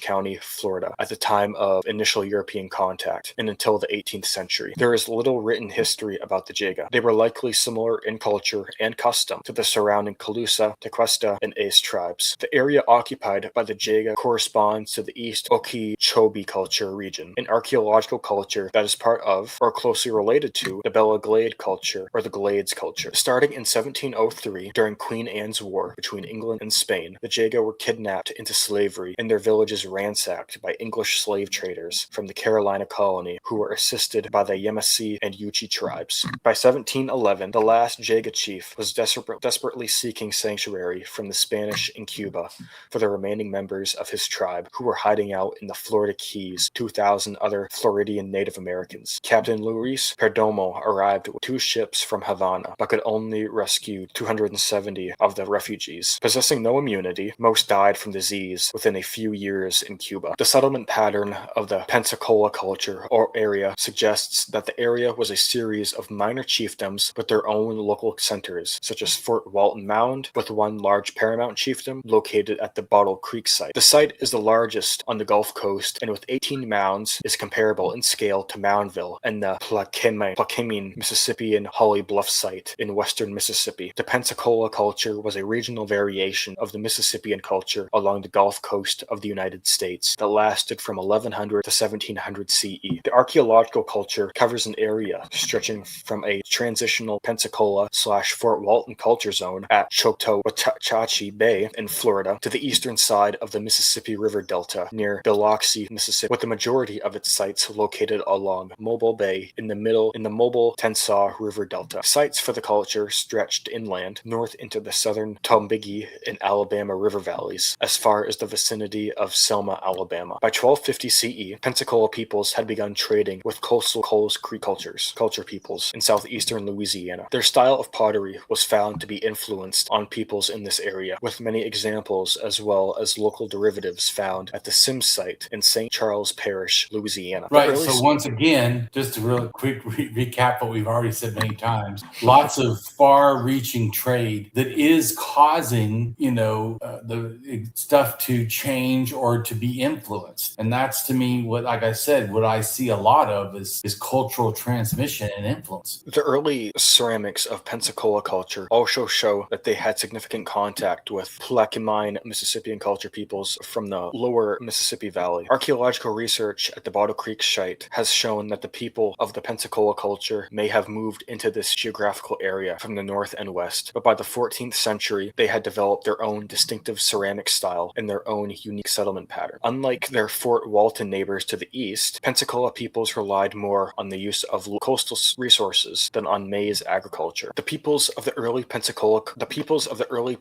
culture were closely tied to the people of the Moundville polity, located upstream from them, and were possibly the result of colonization from the Moundville area. They used the more typical Mississippian culture, or shell-tempered for their pottery, whereas the Fort Walton peoples, whose largest site was Lake Jackson Mounds in Tallahassee, were more closely tied to and influenced by the Etowah polity of northern Georgia, and, like them, used mostly sand, grit, grog, or combinations of these materials as tempering agents in their pottery. Both the Pensacola culture and the nearby Fort Walton culture were a mixture of the late woodland period Weedon Island culture that preceded them in the area, and an influx of Mississippian culture peoples from further north. Originally, Pensacola and Fort Walton had been classified together under the Pensacola name by archaeologists, named for a group of sites located around Pensacola Bay and Cochtawachi Bay, the approximate geographic center of their combined areas. However, further study of their differing ceramic technologies over the years has led archaeologists to reclassify them as two separate cultures. Further archaeological research has also determined that the Bottle Creek site, the largest Pensacola culture site, which is located north of Mobile Bay, was the actual center for the culture, and that there are more Pensacola sites in that area and around Perdido Bay than in the Pensacola area. In 1516, Diego Morello may have been the first European to sail into Pensacola Bay. The Pensacola culture people's first contact with Europeans may have been with the Narvaez expedition in 1528. Cabeza de Vaca reported that the Native Americans they encountered in the vicinity of what is now Pensacola Bay were of large stature and well-formed, and lived in permanent houses. The chief wore a robe of what de Vaca called civet mark, the best skins, I think, that can be found. After initially appearing to be friendly, they attacked the Spaniards without warning during the night. In 1539, Diego Maldonado, exploring the northern coast of the Gulf of Mexico under orders from Hernando de Soto, found Pensacola Bay, which the Spanish called the Bay of Achusi, or Ochus. Maldonado found a village on the bay,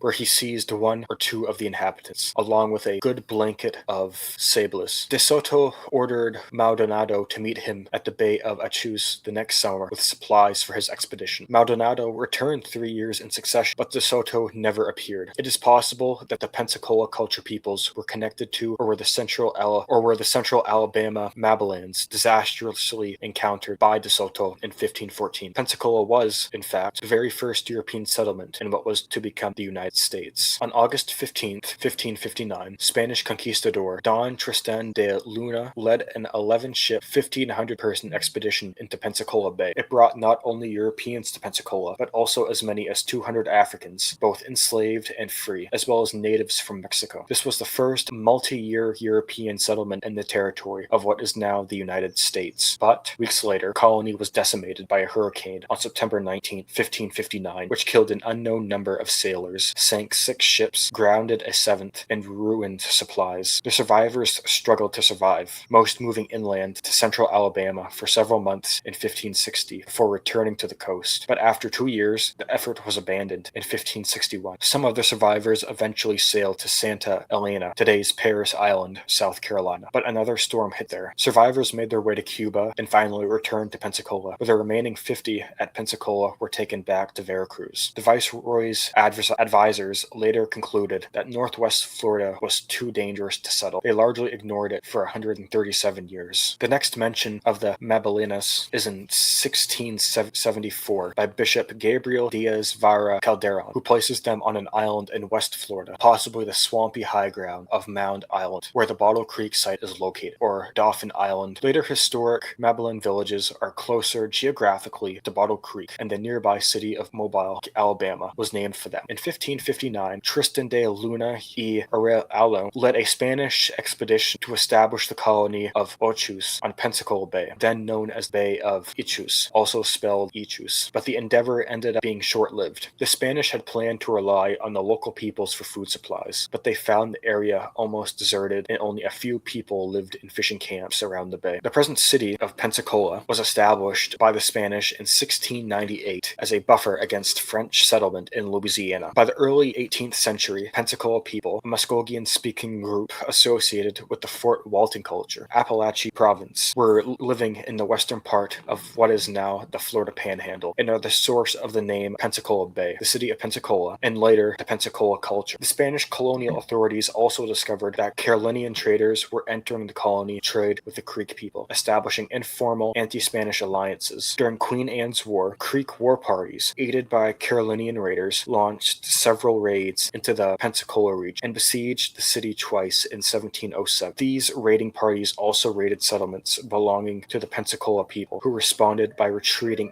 into the cities of Pensacola, Mobile, and St. Augustine. They inhabited the area until the mid-18th century, but by 1764, they had been assimilated into various Choctaw or Creek bands that had moved into the area or westward with the Biloxi to merge with the Tunica as part of the Tunica-Biloxi. San Marcos de Apalache, another important Spanish settlement, was established in 1733 in Macula County. The Spanish settlers established a Creole culture at the frontier garrison, where Europeans were mostly males. They brought the Roman Catholic Church and tried to convert Pensacola, as well as African slaves whom they imported as laborers. Marriages and unions took place among all three peoples, resulting in numerous mixed-race descendants, whom the Spanish classified in ranges. They described children of Pensacola Spanish unions as mestizo, and children of African Spanish unions as mulattos. The Fort Walton culture is the term used by archaeologists for a late prehistoric Native American archaeological culture that flourished in southeastern North America from approximately 1200 to 1500 CE and is associated with the historic Appalachian people. The Fort Walton culture was named by archaeologist Gordon Willey for the Fort Walton Mound site near Fort Walton Beach, Florida, based on his work at the site. Through more work in the area, archaeologists have now come to believe the Fort Walton site was actually built and used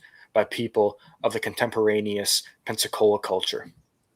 The peoples of the Fort Walton culture used mostly sand, grit, grog, or combinations of these materials as tempering agents in their pottery, whereas the Pensacola culture peoples used the more typical Mississippian culture shell temper for their pottery. Approximately 1000 to 1200 CE, local Weedon Island peoples began adapting and adopt intensive maize agriculture, to building platform mounds for ceremonial, political, and religious purposes, and making a new variety of ceramics, changes likely influenced by contact with the major Mississippian culture centers to the northwest. Early archaeologists thought that the Fort Walton culture represented the intrusion of peoples from Mexico or Mississippian cultures from the northwest, replacing the indigenous Weedon Island peoples. But by the late 1970s, this theory was generally discounted. Layouts and locations for Fort Walton sites are similar to other Mississippian culture sites, with the exception of sites in the Tallahassee Hills area, which, because of the local geography, are located around lakes and swamps instead of rivers. Settlement types include single-family households, multi-family hamlets, small single mound centers, and large multi-mound centers. The hierarchical settlement patterns suggest the area may have had one or more paramount chiefdoms. By the late Fort Walton period, increased contact with Lamar phase peoples from central Georgia saw another change in styles of decoration and manufacture of ceramics. This new phase, known as the Leon Jefferson culture, this period sees the collapse of the chiefdoms as Aboriginal populations declined following contact with European explorers and colonizers, such as the Hernando de Soto expedition in 1539. The Fort Walton and later Leon Jefferson peoples are the direct ancestors of the Appalachian peoples. The Lake Jackson Mound site in Leon County is the largest known ceremonial center of the Fort Walton culture, although there are 8 other known ceremonial sites in the Appalachian province. It was occupied during the entire Fort Walton period, but abandoned at about 1500 CE when the capital of the chiefdom was moved to nearby Enheca, the capital when the De Soto Entrada encamped there in the winter of 1539. Another large site located nearby is the Velda Mound, which was occupied from approximately 1450 to 1625. Other sites include the Yon Mound and Village site in Liberty County and the Thick Greenbrier site in Jackson County. Here's an indigenous language site that gives the different cultures in the area, but it shows the Choctaw, the Creek, Muskogee, which these ones are obviously obviously later, because originally they were not there. They were up in, Georgia and Alabama and Mississippi or whatever. So these are, this is showing that this map is already assuming that people are migrating from the north down. And here is a map of Spanish Florida, and you can see it's definitely a little bit more territory than it is now.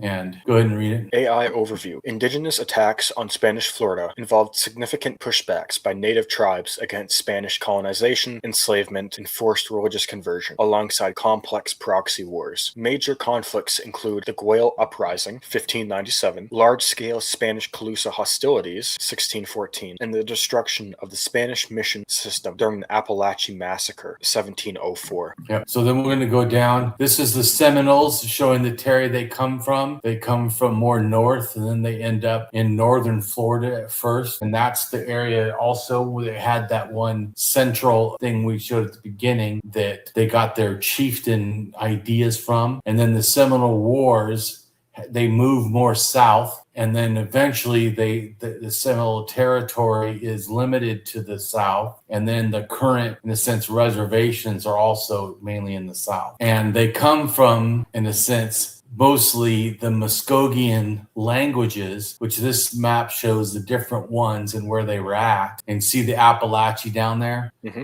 That's that one chieftain we were talking about in Florida. Mm-hmm. But then later, other groups that were also Muskogean speakers come into these areas. And then on the side here, it says Proto-Muskogean, 1000 to 500 BCE, which is basically 3000 to 2500 years ago. And it shows the breakdown. It was Northern Muskogean first, then Southern Muskogean, and then Appalachia is off of the Southwestern. And see, it goes down, then Chickasaw, and all these are later ones. Then this breakdown right here shows how it probably split off and the times that it split.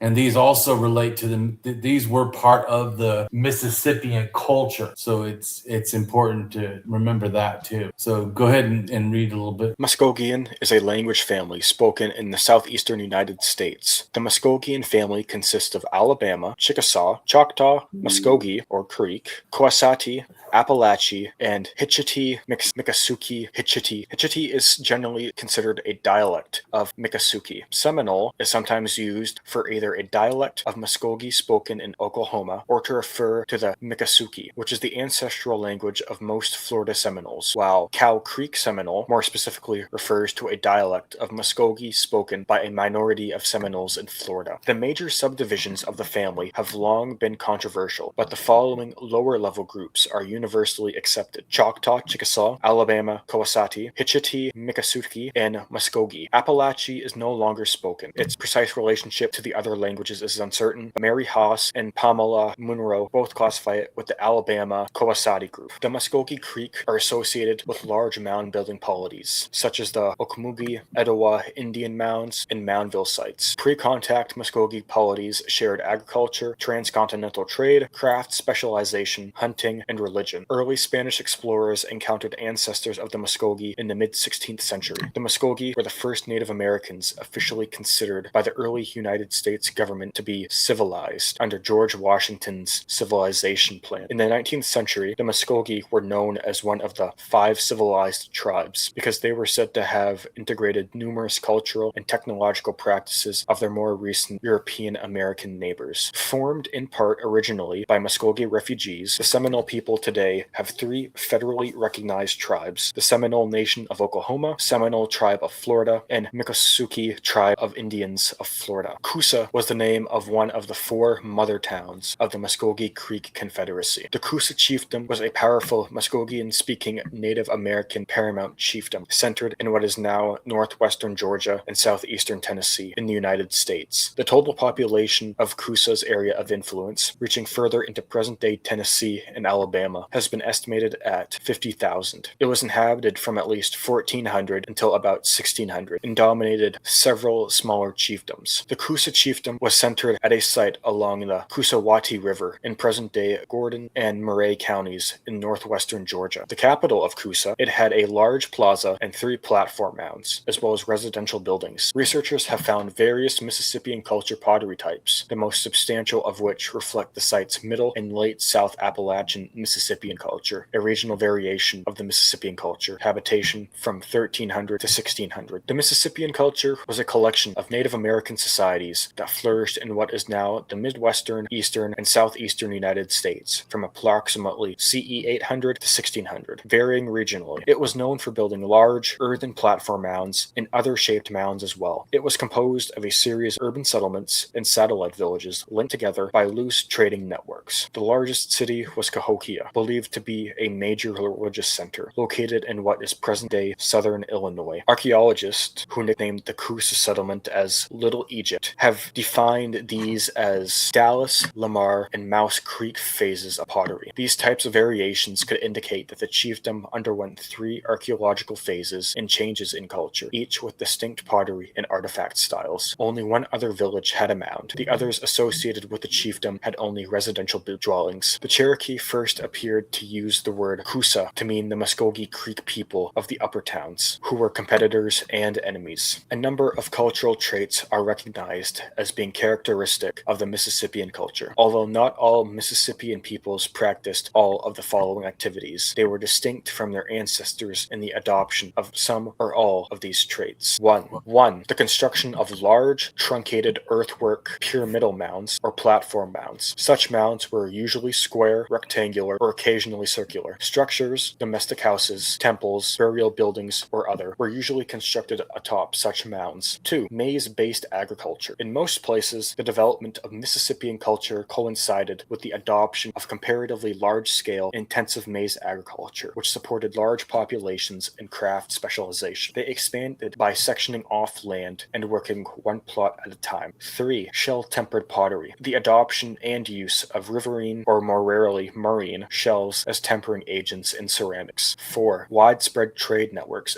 extending as far west as the Rocky Mountains, north to the Great Lakes, south to the Gulf of Mexico, and east to the Atlantic Ocean. Right, the Great Lakes again, because they had copper from the Great Lakes.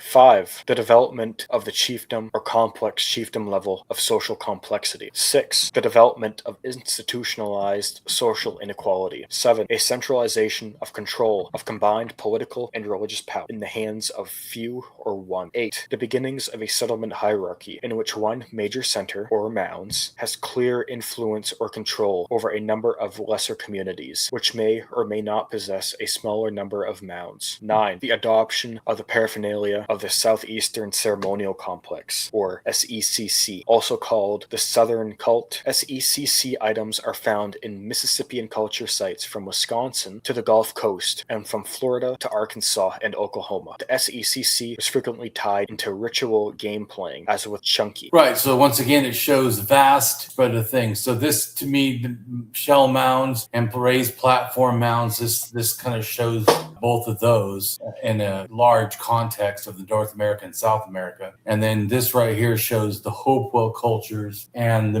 later Mississippian cultures that part of that relates to. So it's important. And then there's one Florida. So this right here shows these different groups that were around at that time, and the breakdown in the Muskogee Creek you see goes over the border between Georgia and Alabama. That's what that's showing. And that's important because those people, the Muskogee Creek, and then the ones in white, and the Muskogee, Hatchie, Amin, Akani, those people become Seminoles. Go ahead and read that. Seminoles, a 1700s alliance of northern Florida and southern Georgia natives, including people from the Muskogee Creek, Miccosukee, Hitchiti, and Oconee tribes that developed in Florida in the 18th century as the Seminole tribe. Right, and that's why I put them in white, so you can easily distinguish where they came from. The Muskogee, also known as Muskogee Creek or just Creek, are a group of related indigenous peoples of the southeastern woodlands in the United States. Their historical homelands are in what now comprises southern Tennessee, much of Alabama, western Georgia, and parts of northern Florida. Most of the Muskogee people were forcibly removed to Indian Territory, now Oklahoma, by the federal government in the 1830s during the Trail of Tears. A small group of the Muskogee Creek Confederacy remained in Alabama, and their descendants formed the federally recognized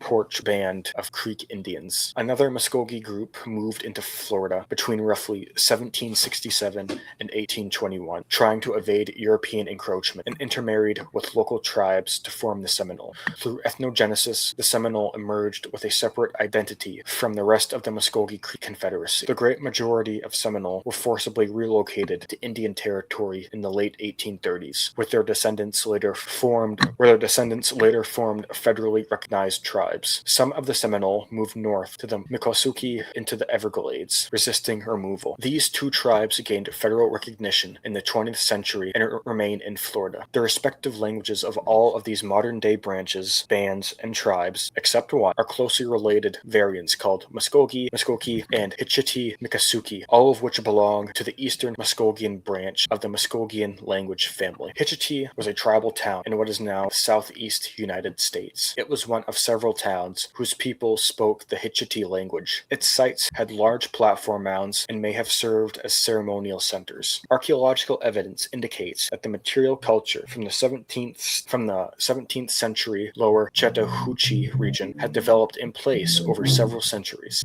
A variant of the Lamar regional culture, with influences from the Fort Walton culture to the south, developed in the towns along the Chattahoochee between 1300 and 1400. AI overview. The Hitchiti chiefdom was a prominent indigenous society of the southeastern woodlands, primarily inhabiting present-day Georgia and Alabama. As a Muskogee-speaking paramount group, they formed a core part of the larger Creek Muskogee Confederacy and heavily influenced the subsequent development of the Seminole Nation. Oconee was a tribal town of Hitchiti-speaking indigenous peoples of the southeastern woodlands during the 17th and 18th centuries. Oconee was one of a number of towns in the Apalachicola province of the Chattahoochee River in Alabama and Georgia in the first half of the 17th century. The towns were situated along 160 kilometers, or 100 miles, of the river from the south of the falls at present-day Columbus to Barber County, Alabama. A variant of the Lamar regional culture, with influences from the Fort Walton culture to the south, developed in the towns along the Chattahoochee River between 1300 and 1400. AI overview. The Oconee chiefdom was a prominent indigenous Mississippian society based in the Oconee River Valley of central Georgia. Encountered by Spanish explorers in the 16th century, the Oconee transitioned into historic Muskogee Creek towns, ultimately playing a foundational role in the formation of the Yamasee and Seminole tribes. Right. Some Yamasee and Yuchi peoples also merged into the new Seminole ethnicity. The reason for the clear absence of the name Yamasee from any of the earliest Spanish or French accounts of the Southeast is, of course, quite simple. The group eventually known as the Yamasee did not even exist in the 16th century. The names of most or all of its constituent towns, however, did exist before European contact, either as independent chiefdoms or subordinate towns and villages within other chiefdoms. It is now evident that the Yamasee represented a social group forged from the remnants of many other groups during the colonial era. Right, which is similar to the Seminole being the same thing. Many groups forged into one identity. Not only is it now possible to identify the precise origins of many of the later Yamasee towns, but it is also possible to clarify the chronological framework within which the Yamasee Confederacy formed. The Yamasee Confederacy represented a purely contingent social formation that united refugee towns from a number of collapsed chiefdoms into a social entity that eventually became a de facto ethnic group. Some Guayal people, with other survivors of Spanish diseases and war, became known as the Yamasee. Archaeological studies indicate that the precursors of the historically known Guayal lived along the Georgia coast and Sea Islands from at least CE 1150. Archaeologists identified the prehistoric Guayal cultures as the Savannah phase, CE 1150 to 1300, and the Irene phase,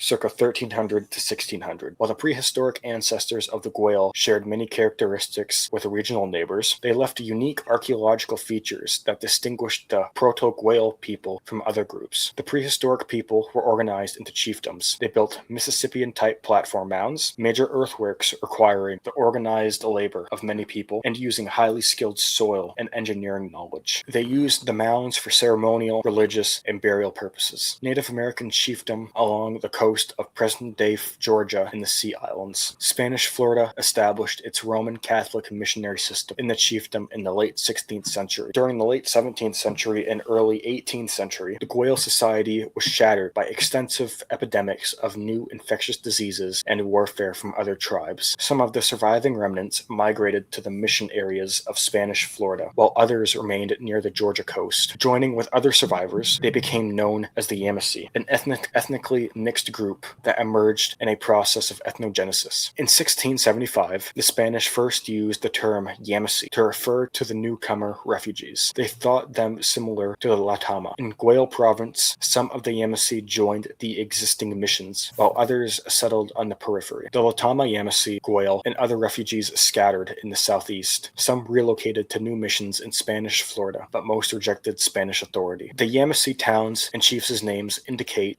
plainly they spoke a Muskogean dialect, and tradition affirms that it was connected most closely with Hitchiti, a contention which may be considered probable. The Yamasees were a multi-ethnic confederation of Native Americans who lived in the coastal region of present-day northern coastal Georgia near the Savannah River, and later in northeastern Florida. The Yamasees engaged in revolts and wars with other Native American groups and Europeans living in North America, specifically from Florida to North Carolina. The Yamasees were joined by members of the Goyle and Okootie polities, two late surviving Mississippian groups. The Yamasees, along with the Goyle, are considered from linguistic evidence by many scholars to have been a Muskogean language people. For instance, the Yamasee term Miko, meaning chief, is also common in Muskogee. After the Yamasees migrated to the Carolinas, they began participating in the Indian slave trade in the American Southeast. They raided other tribes to take captives for sale to European colonists. Captives from other Native American tribes were sold into slavery, with some being transported to West Indian plantations. Their enemies fought back, and slave trading was a large cause of the Yamasee War. After the war, the Yamasees migrated southwards to the region around St. Augustine and Pensacola, where they formed an alliance with the Spanish colonial administration. These Yamasees continued to inhabit Florida until 1727, when the combination of a smallpox epidemic and raids by Colonel John Palmer, leading 50 Carolinian militiamen and 100 Indians, eventually led many of the remaining Yamasees to disperse, with some joining the Seminole or Creek. Descendants of the Yamasees are likely represented among citizens of several federally recognized tribes, including the Seminole Nation of Oklahoma, the Seminole Tribe of Florida, and the Muskogee Tribe of Indians. Following their dispersal, some Yamasee refugees fled south to Florida, where their descendants joined with other tribal groups and remnants through a process of ethnogenesis to become part of the Seminole tribe. In the 16th century, the Yuchi lived in the eastern Tennessee River Valley. By the 17th century, they had migrated south to Alabama, Georgia, and South Carolina, settling near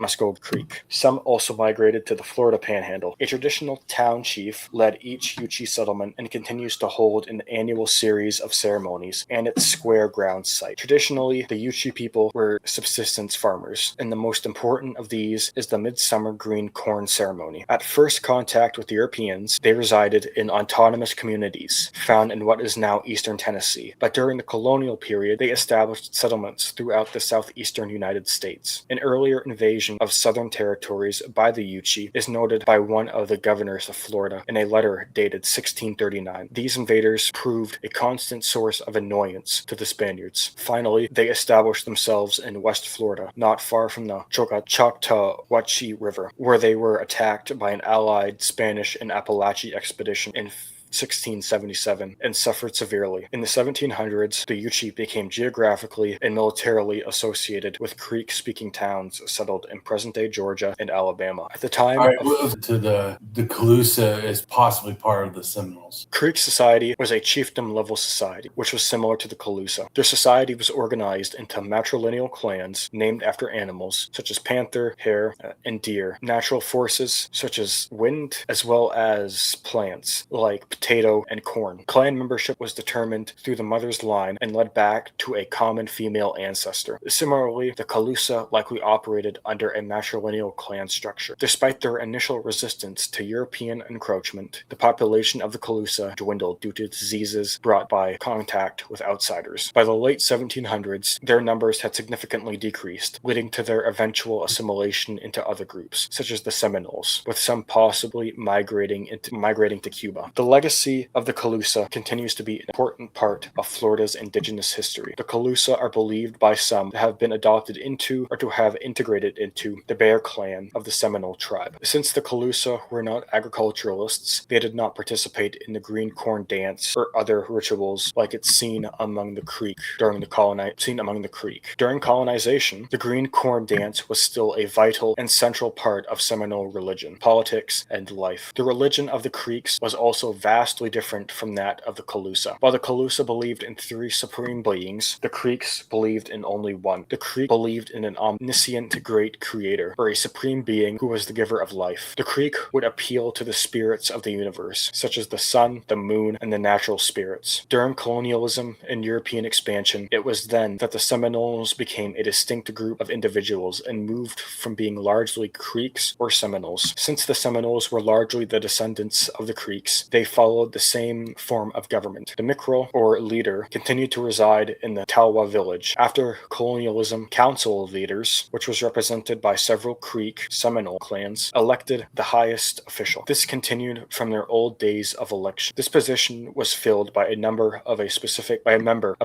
clan, and it was therefore hereditary. There were other positions that were filled by skin and ability. These men were very important to Creek society. There were 4 other positions: Micro Apokta, or vice chief, Mikalgi, assistant leaders, Hiniha, ceremonial leaders, and lastly, Holy Bonaya, the war speaker. A few writers speculate that a leader in the Second Seminole War in the 1830s, named Chakieka, may have had Calusa ancestry. However, there are no written documents to support this idea. A few Calusa may have integrated into the Seminole tribe. Some Seminoles say if a person is tall, they must be Calusa. But we know that's not a great way to try to figure out identity. Yeah. In the 1930s, folklorist Francis Densmore collected songs among the Seminoles. Some songs have been attributed to the Calusa. But like I said, it's also possible that just from trade earlier could have done this as well. I'm not saying it's impossible for some Calusa to have been absorbed into the Seminoles. I'm just saying there's no proof that happened. And the speculations don't seem super strong, but it is not impossible. So we're going to do the traditional god of the Seminole people. Esalgeta Emisi, the master of breath, was a kind of great spirit who watched over the Creeks. Many lesser spirits surrounded him. The traditional creator god of the Seminole people is known as Breathmaker, or Hisagita Misa in the traditional language. Right, so pause for a second. Do you hear how it's almost the same thing? The master of breath and then the breathmaker as the one supreme god, and they're also the cultures and genetics are connected. And as I also think it relates to like the Algonquins, the great spirit.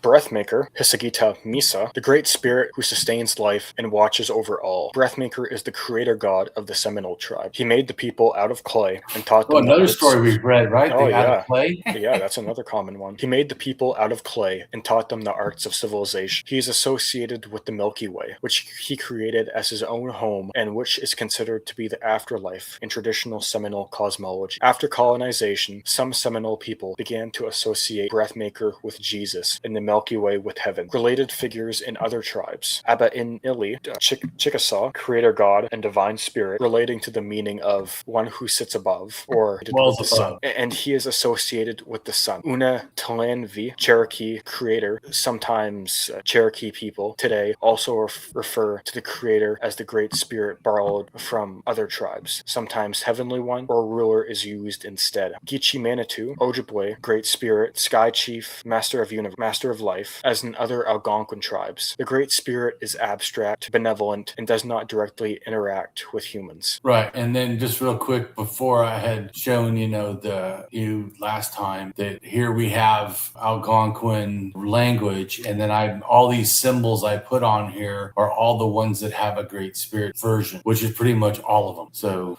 and then on the side here I have the breakdown of all the Algonquin language, and then I put a little spot to show the ones that have it, which is once again and I could probably even look for harder, but it just shows us pretty much all of them. And like I told you before, I believe the Sky Father comes from Siberia into North America, hits the Tlingit, and then kind of goes down near Oregon, Washington area, and then goes over to the Algonquins from there. And then what I'm trying to show here too is then from the Algonquin and then the later Mississippian culture that's relating with them, the ideas go into Florida. That's my speculation. So now we'll speak about the Seminoles. The Seminoles were not originally a single tribe. They were an alliance of northern Florida and southern Georgia natives that banded together in the 1700s to fight the European invaders, including people from the Creek, Miccosukee, Hitchiti, and Oconee tribes. Later, the alliance became even closer, and today the Seminoles are a united sovereign nation, even though their people speak two languages and have different cultural backgrounds. The original homelands of Florida's Creek and Miccosukee Indians were in the northern part of the state, but since the native tribes of southern Florida had been conquered and shipped to Cuba by the Spanish, the Seminoles retreated into that area, where most Seminole people are still living today. Right, so we'll keep going because we already talked about the Seminoles, and I want to get to the Black Seminoles because we've already kind of talked about where they're from. They're not original to Florida, so that's to me the most important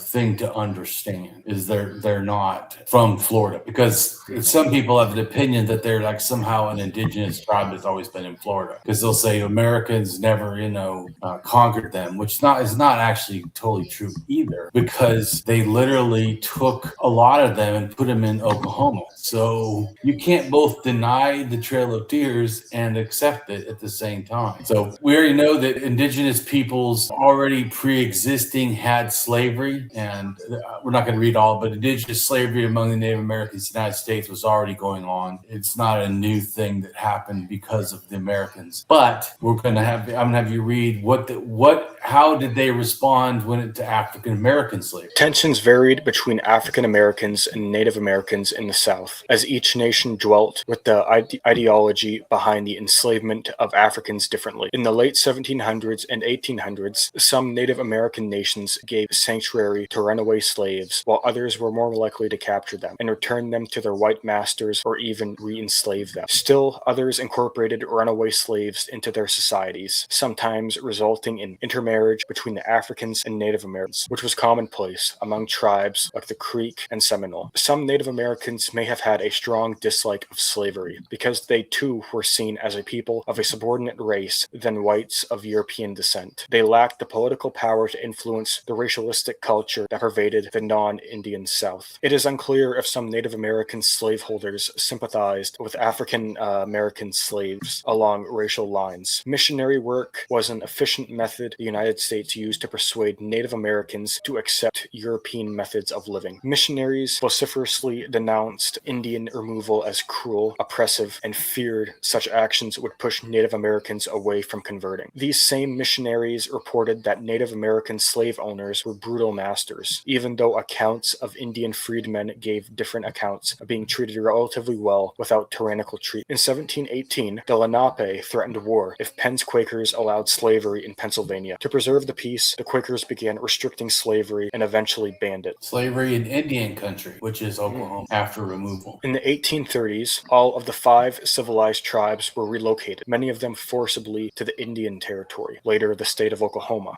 The incident is known as the Trail of Tears, and the institution of owning enslaved Africans came with them. Of the estimated 4,500 to 5,000 blacks who formed the slave class in the Indian Territory by 1839, the great majority were in the possession of the mixed bloods. The Trail of Tears was the forced displacement and ethnic cleansing of about 60,000 Native Americans of the 5 civilized tribes, including their black slaves, between 1830 and 1850 by the United States government. As part of Indian removal, members of the Cherokee, Muskogee, Seminole, Chickasaw, Choctaw nations were forcibly removed from their ancestral homelands in the southeastern United States to newly designated Indian Territory west of the Mississippi River after the passage of the Indian Removal Act in 1830. The Cherokee removal in 1838 was the last forced removal east of the Mississippi and was brought on by the discovery of gold near Dahlonega, Georgia in 1828, resulting in the Georgia Gold Rush. The relocated peoples suffered from exposure, disease, and starvation while en route to their newly designated designated Indian reserve. Thousands died from disease before reaching their designation or shortly after. A variety of scholars have classified the Trail of Tears as an example of the genocide of Native Americans. Others categorize it as ethnic cleansing. In 1830, a group of Indian nations collectively referred to as the Five Civilized Tribes, Cherokee, Chickasaw, Choctaw, Muskogee, and Seminole nations, were living autonomously in what would later be termed the American Deep South. The process of cultural transformation from their traditional way of life towards a white American way of life, as proposed by George Washington and Henry Knox, was gaining momentum, especially among the Cherokee and Choctaw. American settlers had been pressuring the federal government to remove Indians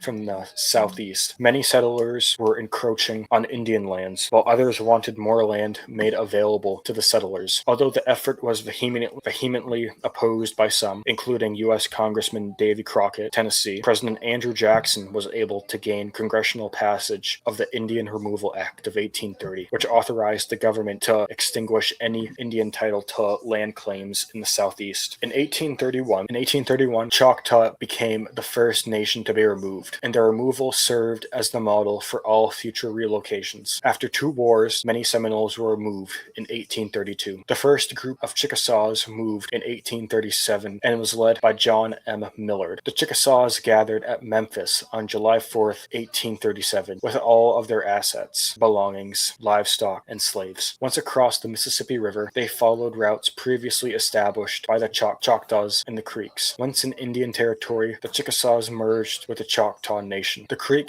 removal followed in 1837, the Chickasaws in 1837, and lastly, Cherokee in 1838. Some managed to evade the removals, however, and remained in their ancestral homelands. Some Choctaw still reside in Mississippi, Creek in Alabama and Florida, Cherokee in North Carolina, and Seminole in Florida. A small group of Seminole, fewer than 500, evaded forced removal. The modern Seminole nation of Florida is descended from these individuals. A number of non-Indians who live with the nations, including over 4,000 slaves and others of African descent, such as spouses of freedmen, also accompany the Indians on the trek westward. By 1837, 46,000 Indians from the southeastern states had been removed from their homelands, thereby opening 25 million acres, or 100,000 square kilometers, for white settlement. When the 5 tribes arrived in Indian Territory, they followed their physical appropriation of Plains Indians' land with an erasure of their predecessors' history, and perpetuated the idea that they had found an undeveloped wilderness when they arrived, in an attempt to appeal to the white American values by participating in the settler colonial process themselves. Other Indian nations, such as the Quapaws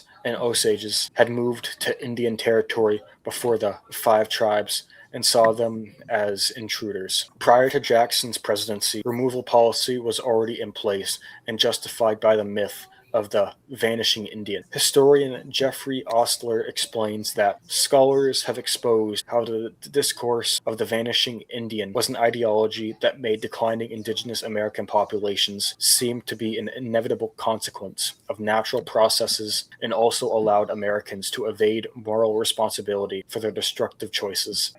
Despite the common assumption of Andrew Jackson and the Trail of Tears, ideas for removal began prior to Jackson's presidency. Dina Gilliel Whitaker draws on research by Choctaw and Chippewa historian Clara Sue Kidwell to show the relationship between the Trail of Tears and a negative impact on the environment. In tracking the environmental changes of the southeastern tribes who relocated to new lands across the Trail of Tears, Kidwell finds that prior to removal, the tribes had already begun adapting to a cash-based private property economic system with their adoption of many European customs, including the practice of slave owning. After their move west, they had become more deeply entrenched into the American economic system with the discovery of coal deposits and the western expansion of the railroads on and through their lands. So while they adapted to their new environments, the relationship to land would change to fit the needs of an imposed capitalist system. Trail of Tears statistics show Choctaw Nation had 500 black slaves. Creek and Muskogee had 900 black slaves. Chickasaw had 1,156 black slaves, and Seminole had fugitive slaves. Right, and that's how many were on the Trail of Tears itself. So these different nations that were suffering on the Trail of Tears, while they were on them, had slaves doing stuff for them who were also on the Trail of Tears suffering, but also as slaves, not just forced relocation, except the Seminole who didn't have slaves. So only the Seminole went there without slaves. But when they do get to Indian country, basically everybody, as a general rule, denied the blacks slaves citizenship. How Native American slaveholders complicate the Trail of Tears narrative. When you think of the Trail of Tears, you likely imagine a long procession of suffering Cherokee Indians forced westward by a villainous Andrew Jackson. Perhaps you envision unscrupulous white slaveholders whose interest in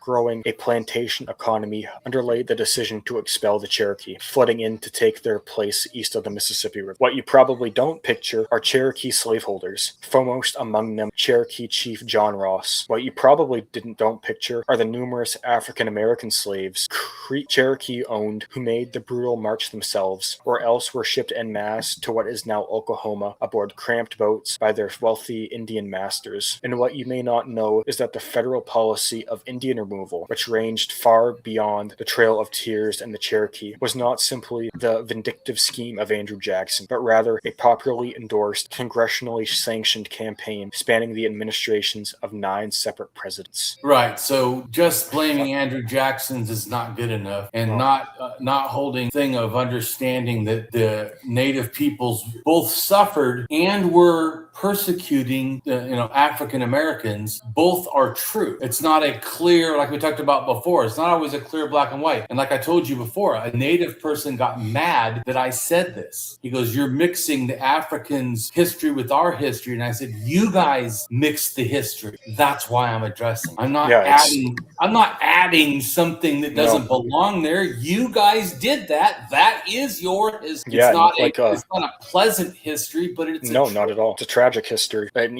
that's not the only Trail of Tears. There's Trails of Tears for the Great Lakes, the upper Midwest. There's a bunch for the Pacific Northwest. Oh yeah. But like we've been talking about, it's not black and white. It's not like, there's the Native Americans suffering colonization, and then there's the blacks who were enslaved. It's very intertwined with Native populations enslaving people before the Europeans even showed up. Native Americans enslaving black people. And Native Americans, as I said, we read many times, Native Americans were enslaving other Native Americans and selling them to the colonialists.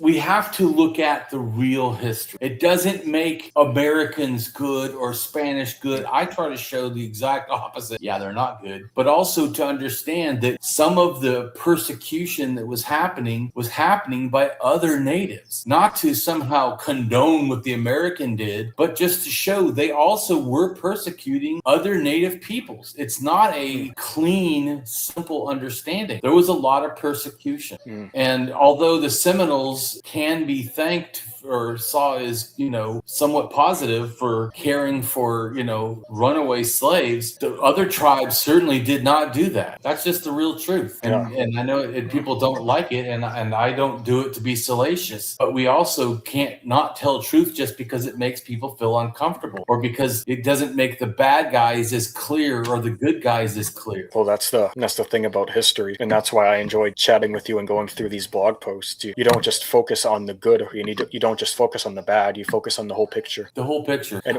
we need a lot more of that, because so many people will just focus on one side or the other. Truth, which I saw this one when John Hoops posted a thing that, and I don't know, I didn't hear it, so I don't know, but he quoted Graham Hancock saying he's an anarchist. He doesn't want government, and I'm like, you're anti-government. You're not an anarchist. An anarchist, just so people understand, anarchist is not, I don't like paying taxes, I don't like government. Anarchist is, I am against hierarchy and oppression of people. That's also why a real anarchist is not a capitalist. We're not for hierarchy, which capitalism does, and oppression of people, which capitalism also supports. The anarchist is not the starting with, I don't like government. Anarchist is starting with, people are all equal. We all have value. When you understand understand that core principle, then everything else comes. Then why would I want a government like we have now that literally supports more the white race, right, with under Trump than other people? How could I possibly? That's not anarchist. Anarchist is the exact opposite. And anarchism doesn't mean no laws. It just means no lawgiver, no person like Trump that just decides, you know what, this is what we're going to do. We're not going to have science anymore. You know, that is completely anti-anarchist. Anarchism is anti-authority. Not that the group can't do it. We do believe in groups ruling themselves and people ruling themselves and having ethics and having values. But like I said, anarchism has a history in education. One is that the anarchists understand it's a long period of education that leads to people's emancipation of themselves, that they themselves realize, hey, I matter. I have value. People shouldn't just wantonly destroy my rights. They shouldn't just wantonly tell me what to do.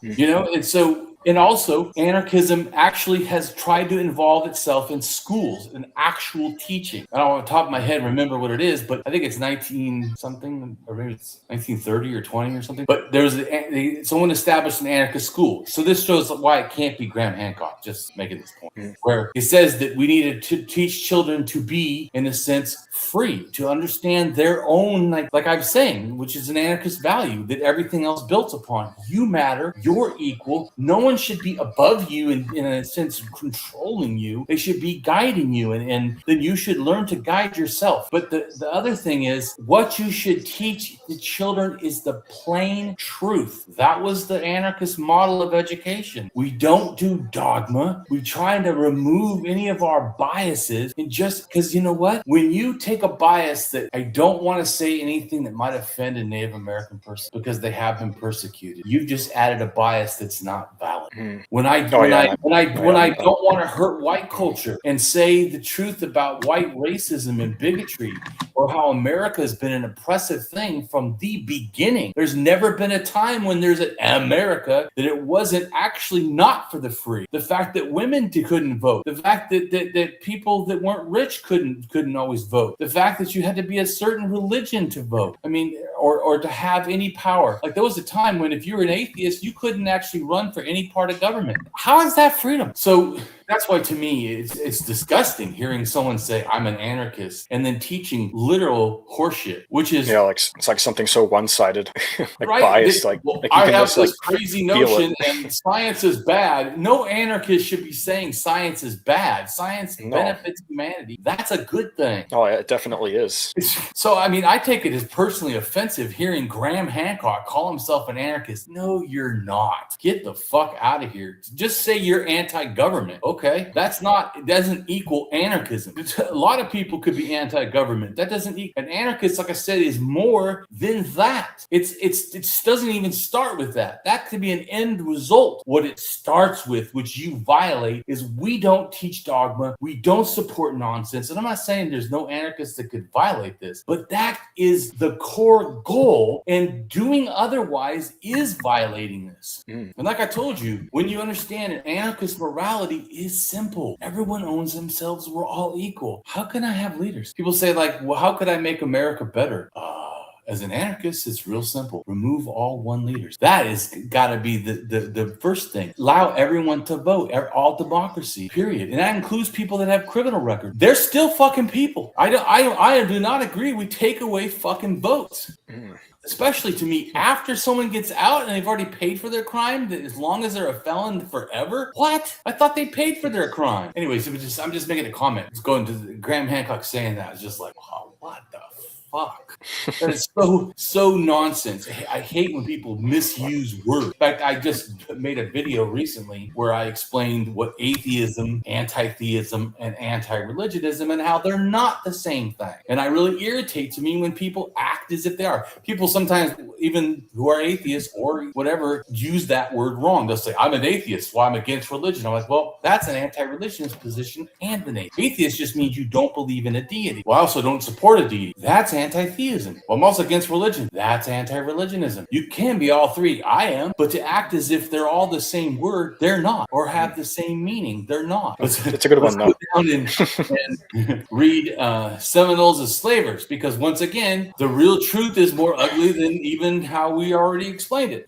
Seminoles as slavers. African American slaves lived with the Seminole Indians in communities or family groups, both within territorial boundaries and outside of them, in a relationship characterized as benevolent servitude. Under the Seminoles, blacks served in varying capacities as advisors, interpreters, warriors, hunters, and field hands. Many intermarried with the Indians. Most blacks living among the Seminoles considered it an improvement over the American chattel system of slavery. Seminoles were more patrons than masters to their slaves. In the Indian society, blacks were tenant farmers, living in their own villages near Indian villages and paying only a harvest tribute from their yields to the chief. Right, so we already talked about them having chieftains too. I'm talking about the Seminoles.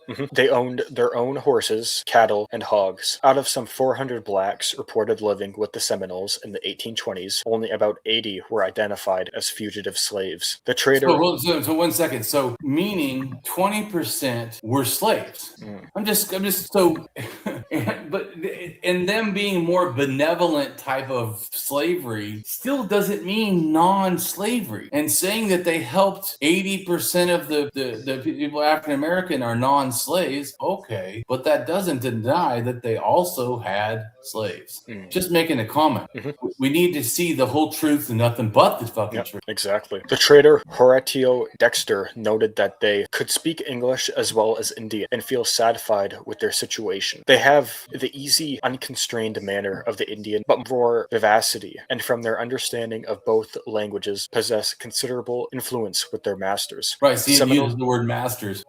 Seminole society had blacks of every status, freeborn, slave, and fugitive. Some were more equal in this society than others. Bilingual blacks... That's a good point, right? To get about the Seminole, some were more equal than others, so some were not really equal. Bilingual blacks participated in council meetings and interpreted for Indian leaders at treaty or negotiations. Groups of blacks and Indians not only lived together in and apart from Seminole society, but left the country together. Many runaways slaves went to the Bahamas and Cuba. The Seminoles living in South Florida traded with Cuban fishermen, relaying slaves to Havana, sometimes for freedom, sometimes for sale. Right, so what did the Seminoles do? Sometimes Seminoles did what with the blacks? Sold them.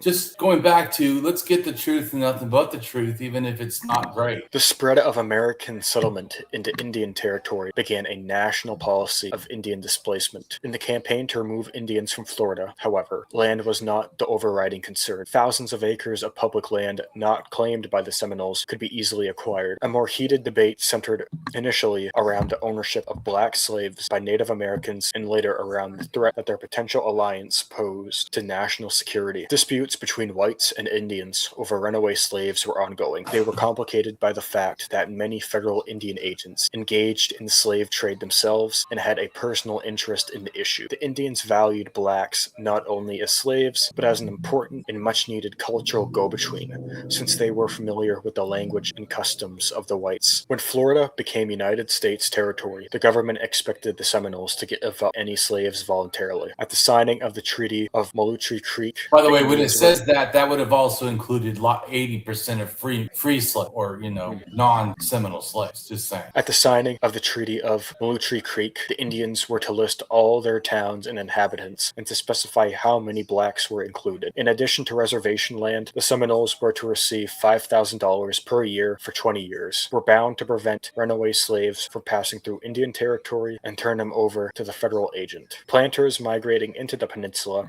from other parts of the country brought slaves with them to perform the heavy labor needed to establish cotton, sugar, or tobacco plantations and farms. Many planters moved into Florida in the 1820s and 30s from the Tidewater and Piedmont regions of the Carolinas. In 1828, the territorial legislature requested that public land be reduced in price to encourage more settlement in the interests of national security. The 1830 census listed 34,730 Floridians, 15,501 of whom were slaves, and 844 were free-colored. So pause for a second.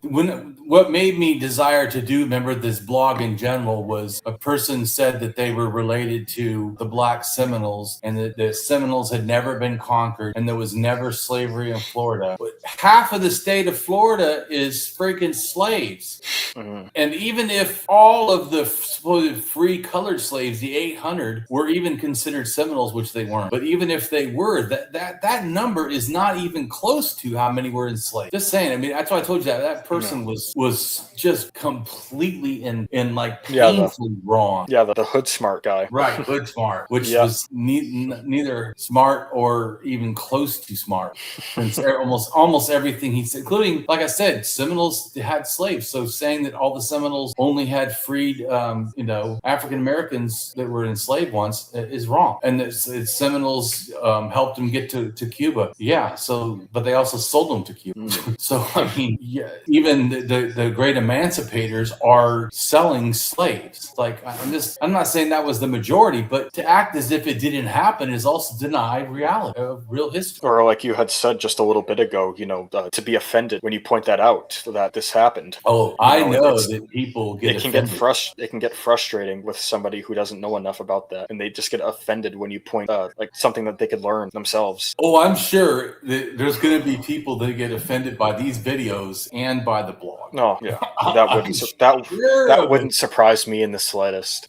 But I mean, what they should be offended is that they're not told the truth. That's what they should be offended about. Yeah, that they got told this biased, one-sided version of history. It was never true. No. White slave interests were supported by the government. The acting governor of Florida in 1827 asked the 11th Legislative Council to strengthen the militia to prepare for hostilities from both the Indians and blacks. He wanted to remove the Indians from the territory altogether without moving their slaves. An 1826 Florida law to regulate Indian trade called for the death penalty for anyone stealing slaves or hiring someone else to do so. Another law later prohibited Indian Negroes from leaving Indian territory. When the Seminole leaders met with government officials at Payne's Landing in Alachua to negotiate the move to the Western Territory, the Seminoles chose Abraham, a faithful domestic of Micanopy, the head chief. In addition, the interpreter of the agent, Cudjo, was present. One prominent politician and historian, John Lee Williams, stated that Abraham had as much influence in the nation as any other man. Abraham accompanied 7 Seminole leaders to inspect the proposed new Seminole land, Oklahoma, in 1832. Although 3 of the leaders were said to have signed the agreement, Chief Micanopy declined the offer on behalf of the Seminole nation. The majority of the Indians opposed integration on any terms, even though some leaders felt that resistance would be futile in the face of U.S. power. Osceola emerged as leader of the resistance. He later killed one of the leaders who had counseled for removal against the wishes of his people. The Indians were advised that their situation would be much worse if they remained in Florida without federal protection, but Micanopy held firm that the Maluchi Creek Treaty, which had a term of 20 years, allowed them to live in Florida for 9 more years. Other Indian leaders protested that the Payne's Landing Treaty had not been explained to them well and that the western land had been evaluated as no good. Abraham, who had interpreted for the removal treaties, now counseled for resistance. At a meeting arranged in April 1835, the Seminole council was told that if they did not voluntarily emigrate, they would be removed by force. Advisors warned the adjutant general of the army that the Florida frontier might be destroyed by a combination of the Indians, Indian Negroes, and the Negroes of the plantations. In December 1835, reinforcements arrived and the army prepared to move on the Seminole country to round up and emigrate the Indians by force after New Year's Day. When the Indians attacked the plantations along the East Coast, they were aided by black allies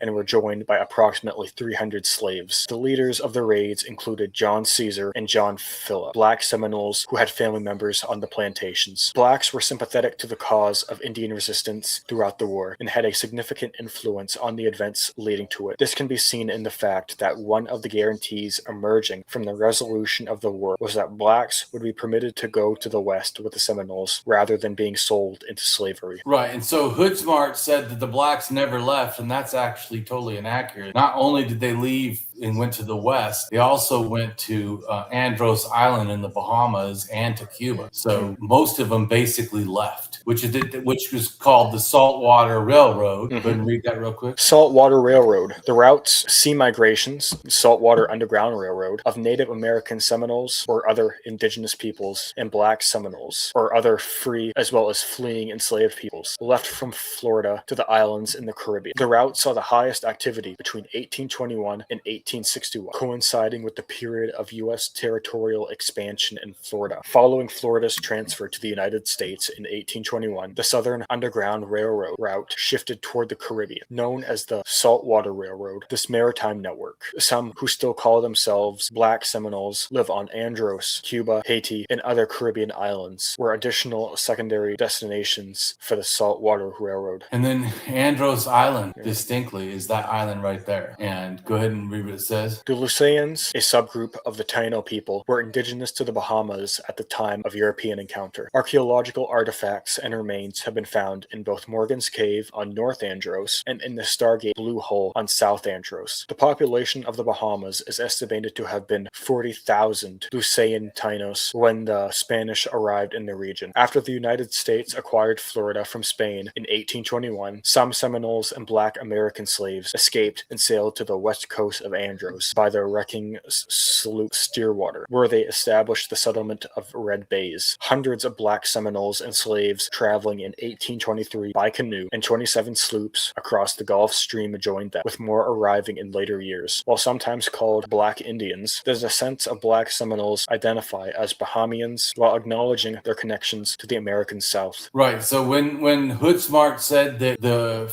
Florida Seminoles and the Black Seminoles stayed in Florida, is that accurate? Not at all. No. And we know this. So go ahead and read this paragraph right here. Seminole Wars and Black Seminoles leaving Florida. The Seminole Wars, also known as the Florida Wars, were a series of 3 military conflicts between the United States and the Seminoles that took place in Florida between about 1816 and 1858. The Seminoles are a Native American nation that coalesced in northern Florida during the early 1700s, when the territory was still a Spanish colonial possession. Tensions grew between the Seminoles and American settlers in the newly independent United States in the early 1800s, mainly because enslaved people regularly fled from Georgia into Spanish Florida, prompting slave owners to conduct slave raids across the region. What began as small cross-border skirmishes became the First Seminole War, as Andrew Jackson led U.S. forces into Florida, despite Spanish objections to pursue the Seminoles. Jackson's forces destroyed several Seminole, Miccosukee, and Black Seminole towns, as well as captured San Marcos de Apalache and briefly occupied Pensacola before withdrawing in 1818. In 1819, the U.S. and Spain agreed to transfer Florida in the Adams-Onis Treaty. Jackson ultimately captured the Spanish settlement of Pensacola, and the Spanish ceded Florida to the United States in 1821. About that time, some Black Seminoles chose to leave Florida for Andros Island in the Bahamas, where a remnant of the Black Seminoles still remains, although they no longer identify themselves as such. The United States gained possession of Florida in 1821 and coerced the Seminoles into leaving their lands in the Florida Panhandle for a large Indian reservation in the center of the peninsula, per the Treaty of Moultrie Creek. In 1832, by the Treaty of Payne's Landing, however, the federal government, under United States President Andrew Jackson, demanded that they leave Florida altogether and relocate to Indian Territory,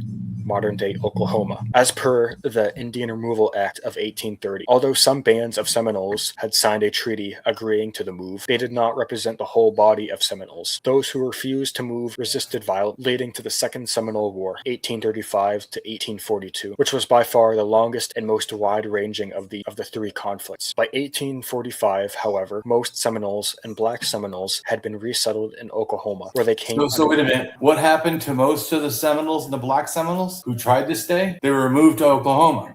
Yeah. So again, Hood Smart doesn't know what he's talking about. No. Not only did they freely leave to Andros Island, right? I mean, other ones were left and went to, which we already know because of the Trail of Tears. We already said that a certain portion of them brought with the Seminoles. Yeah, and then there was another percentage that were enslaved by the natives in southern Florida that were shipped to the Caribbean. That's correct. So he's not just wrong that Florida didn't have have slavery. It had a bunch of slavery, and people were being sent out a lot in multiple directions. That's right. To Indian Territory, or Oklahoma as it's called now, and all the way to the Caribbean, to Andros Well, and Island, a lot of them also, in the ones that went to Oklahoma weren't allowed to stay there. It was so bad for them, they ended up going to Mexico, and then only later come back from Mexico into Oklahoma or other areas in the central United States, and then become the Buffalo Soldiers, or the Black Scout, Indian-related scouts that helped, the people take over the Native Americans. So even the Black Seminoles end up persecuting other Native tribes. Because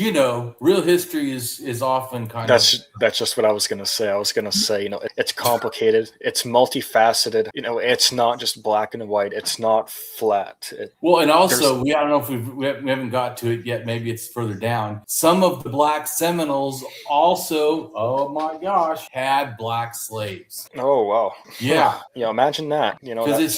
That's history for you. Right. It's not great. No. Like I said, it doesn't mean other things weren't bad. They are bad, but we should see all the bad, not wear a blinder and only see one bad. Yeah, it's not good to cherry pick. No. A total of 3,612 to 3,700 Seminoles and 5,000 fugitive slaves, or Black Seminoles, had relocated to the Indian Territory on the Trail of Tears, along with the Choctaw, who had 500 black slaves, and Creek Muskogee, who had 900 black slaves, and the Chickasaw, who had 1,592 black slaves. A minority of about 350 to 500 remained in Florida, where they were allowed to remain in an uneasy truce. Right. And what's unfortunate is, even that original treaty the tribes had signed that assured them 20 years that they had allowed to live there. They weren't even given that. The treaty was violated. 11 years and told them, you know what? Nope, forget it. Well, because it is true that when they say that not one in the sense of the treaties did the native peoples break, and not one of the treaties did American keep. America's absolutely been horrid. That's why it sucks when they America's founded on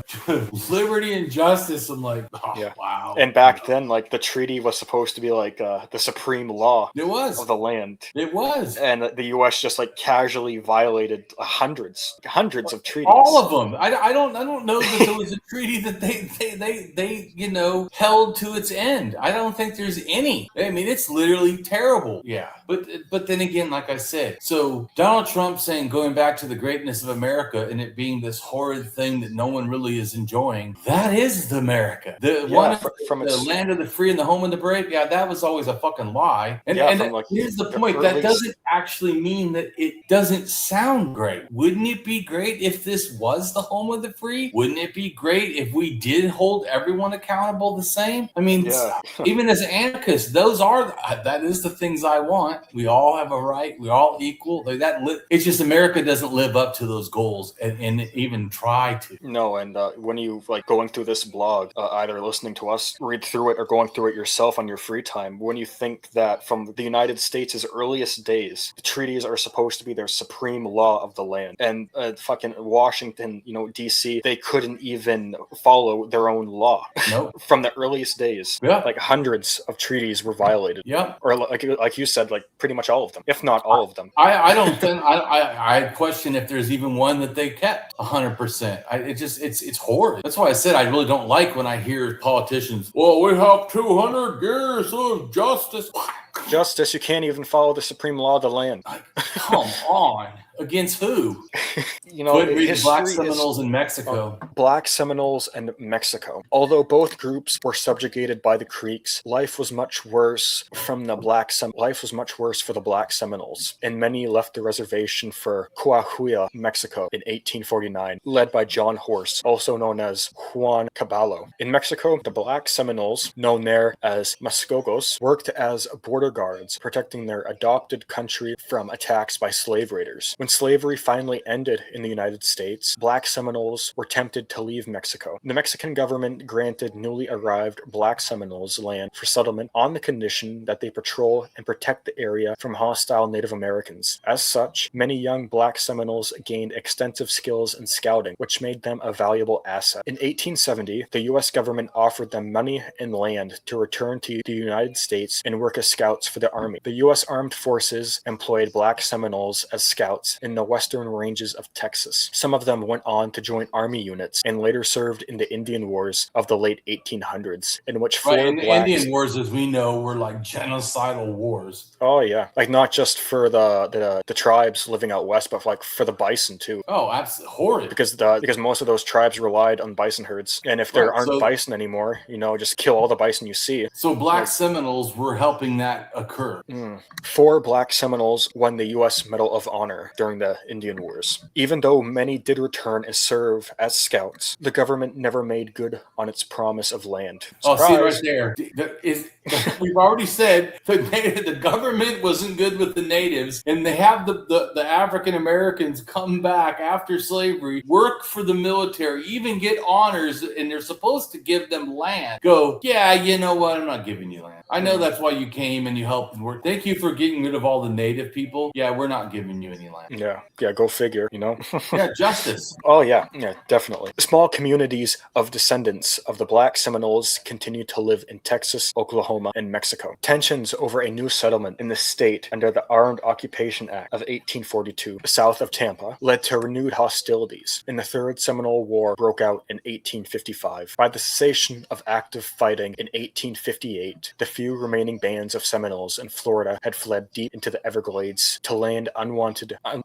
by American settlers. Altogether, the Seminole Wars were the longest of the American Indian Wars, while also being the most expensive. The government believed that only about 100 Seminoles were left in Florida when Colonel Loomis declared an end to the Third Seminole War, but the estimate proved to be too low. In December 1858, the U.S. recruited 2 bands totaling 75 people who agreed to removal to the west. They were shipped out on 15th February 1859. The Seminoles remained in Florida, however. Sam Jones's band was living on the eastern edge of the Everglades Island, inland from Fort Lauderdale. Chipko's band was thought to be living north of Lake Okeechobee, although the Army had failed to locate them, and smaller family groupings lived on remote patches of higher ground scattered across the wetlands of South Florida. Since the war was officially over and the remaining Seminole carefully avoided contact with settlers, the government sent the militia home and reassigned most of the regular Army troops, leaving only small contingents in larger coastal forts such as Fort Brooke. Most of the smaller forts scattered across the Florida wilderness were decommissioned and soon stripped by settlers of any usable material. During the American Civil War, the Confederate government of Florida contacted Sam Jones with promises of aid to keep the Seminole from fighting on the side of the Union. The state did not follow through on its promises, but the Seminole were not interested in fighting another war and remained neutral. The 1868 Florida Constitution, developed by the Reconstruction Legislature, gave the Seminole 1 seat in the House and 1 seat in the Senate on the state legislature. The Seminole never filled the positions. Following the Seminole Wars, the vast majority of Black Seminoles were forcibly exiled to the Indian Territory, modern-day Oklahoma, or fled to places like Mexico and the Bahamas. While hundreds of Black and Seminole Floridians remained in the state, most eventually died or left. Okay, so pause for a second. So Hood Smart is wrong thinking that Florida always had this huge thing of Black Seminoles or Seminoles in general because most died or left.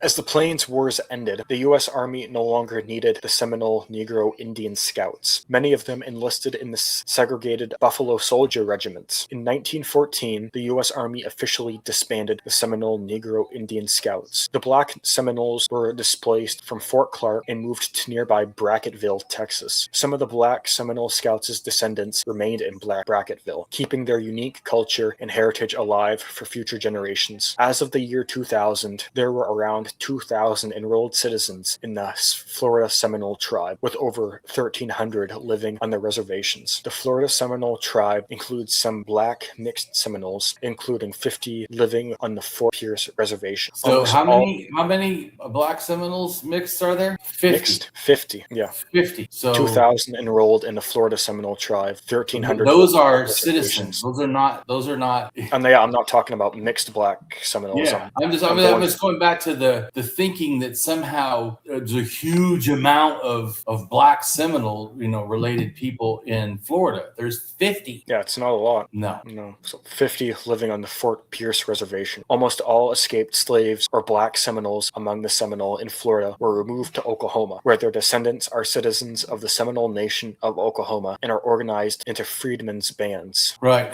Black Seminoles? The Black Seminoles, or Afro-Seminoles, are a Native American group of mixed Seminole and African origin. They are mostly blood descendants of the Seminole people, free Africans, and escaped former slaves, who allied with Seminole groups in Spanish Florida. Their history includes a continuous struggle against invasion and enslavement while preserving their distinct culture and reconnecting with their relatives throughout the African diaspora. Many have Seminole lineage, but due to the stigma of having mixed origin, they have all been categorized as slaves or freedmen in the past. Historically, the Black Seminoles lived mostly in distinct bands near the Native American Seminoles. Some were held as slaves, particularly of Seminole leaders, but the Black Seminole had more freedom than did slaves held by whites in the South and by other Native American tribes, including the right to bear arms. Today, Black Seminole descendants live primarily in rural communities around the Seminole Nation of Oklahoma. Its two freedmen's bands, the Caesar Bruner Band and the Dosar Barkus Band, are represented on the General Council of the nation. Other centers are in Florida, Texas, the Bahamas, and northern Mexico. Their culture is a blending of African, Guala, Seminole, Mexican, Caribbean, and European traditions. Since the 1930s, the Seminole freedmen have struggled with cycles of exclusion from the Seminole Nation of Oklahoma. So hold on. So the ones that did go to Oklahoma struggled with exclusion from the actual Seminoles that did do a good thing and in general allow the people to escape slavery. But they didn't make them equal. They suffered exclusion. In 1990, the tribe received the majority of a $56 million judgment trust by the United States for seizure of lands in Florida in 1823, and the freedmen have worked to gain a share of it. In 1999, the Seminole freedmen's suit against the government was dismissed in the United States Court of Appeals for the 10th Circuit. Court ruled the freedmen could not bring suit independently of the Seminole Nation of Oklahoma, which refused to join on the claim issue. So when the African American Seminoles tried to get money from the government, the Seminole Nation did not join them or help them to do it. And then the United States Appeal Court disbanded with that try. Just showing once again, if they were equal, if they were seen as part, why weren't they treated as equal? Exactly. Hood Smart gets it wrong too, that they were not considered equal members of the tribe. Obviously not. And it's a sad thing. I'm not saying it's good. It's disgusting. In 2000,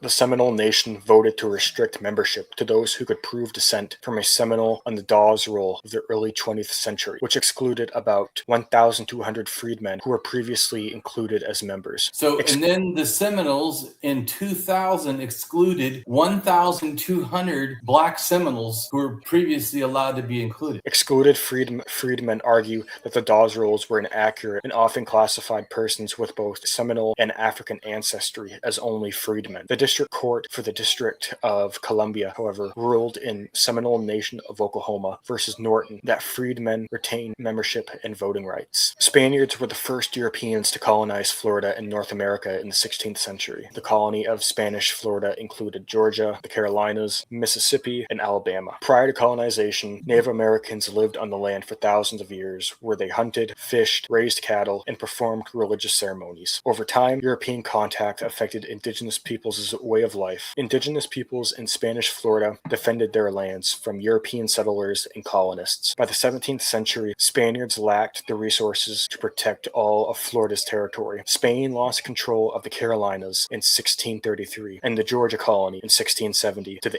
British. To escape conflict with Europeans, Muskogee people from Alabama and Georgia fled to Florida in search of new lands. Over time, the Creek, Muskogee, were joined by other remnant groups of Southeast American Native Americans, such as the Miskosukee, Choctaw, and the Apalachicola, and formed communities. Other Native American tribes, the Uchis and the Yamasees, merged with the Muskogee, and by a process of ethnogenesis, the Native Americans formed the Seminole. Spain had given land to some Muskogee Creek Native Americans. Their community evolved over the late 18th and early 19th century centuries as waves of Creek left present-day Georgia and Alabama under pressure from white settlement and the Creek Wars. 1773, when the American naturalist William Bartram visited the area, he referred to the Seminole as a distinct people. He believed their name was derived from the word Semilano-Lee, which, according to John Reed Swanton, is applied by the Creeks to people who remove from populous towns and live by themselves. William C. Sturtevant says the ethnonym was borrowed by Muskogee from the Spanish word cimarron, supposedly the source as well of the English word maroon. This was used to describe the runaway slave communities of Florida and of the Great Dismal Swamp of the border of Virginia and North Carolina on colonial islands of the Caribbean and other parts of the New World. But linguist Leo Spitzer, writing in the journal Language, says if there is a connection between English maroon, French marron, and Spanish cimarron, Spain or Spanish American probably gave the word directly to England or English America. Enslaved and freed Africans in the Sea Islands of South Carolina and Georgia gradually formed what has become known as the Gula culture of the coastal Southeast that will influence Black Seminole culture. As early as 1686, enslaved people from the Carolinas, Georgia, and the Sea Islands fled British plantations on the Underground Railroad, finding refuge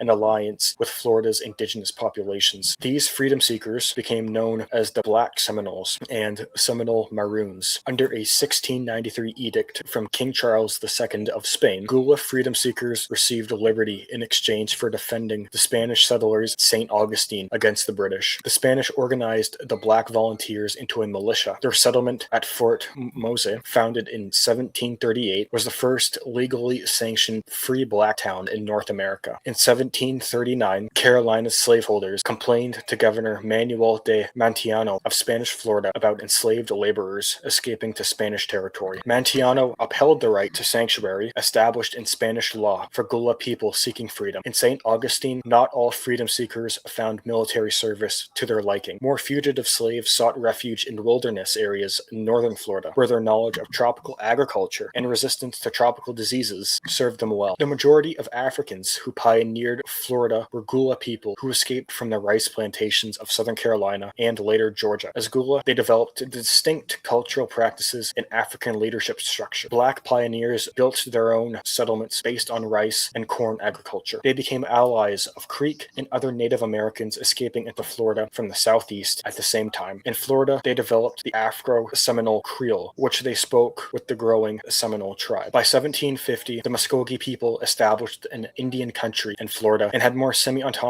autonomy than other Native Americans in colonies controlled by the Spanish and the British. Enslaved peoples continued to seek refuge in Indian country, and British American slaveholders demanded the return of their enslaved laborers from the Muskogee and Seminole Indians. Native Americans allied with Black people, and together they fought against European colonists and slaveholders. The Maroons lived in proximity to Seminole villages, but lived in independent, separate communities on native land and were culturally and politically autonomous. So what were the Black slaves? Because that's talking about the Black Seminoles. The Black Seminoles, in relation to the Seminoles, generally lived in independent, separate communities on native land that were culturally and politically autonomous. Florida had been a refuge for fugitive slaves for at least 70 years by the time of the American Revolution. Communities of Black Seminoles were established on the outskirts of Seminole villages in the 18th and 19th centuries, such as Bowlegs Town on the Suwannee River, and Alachua Seminole Village in Painstown, Florida, and Okahumpka Community of Free People and Alachua Seminoles, and others. During the Revolution, the Seminole allied with the British, and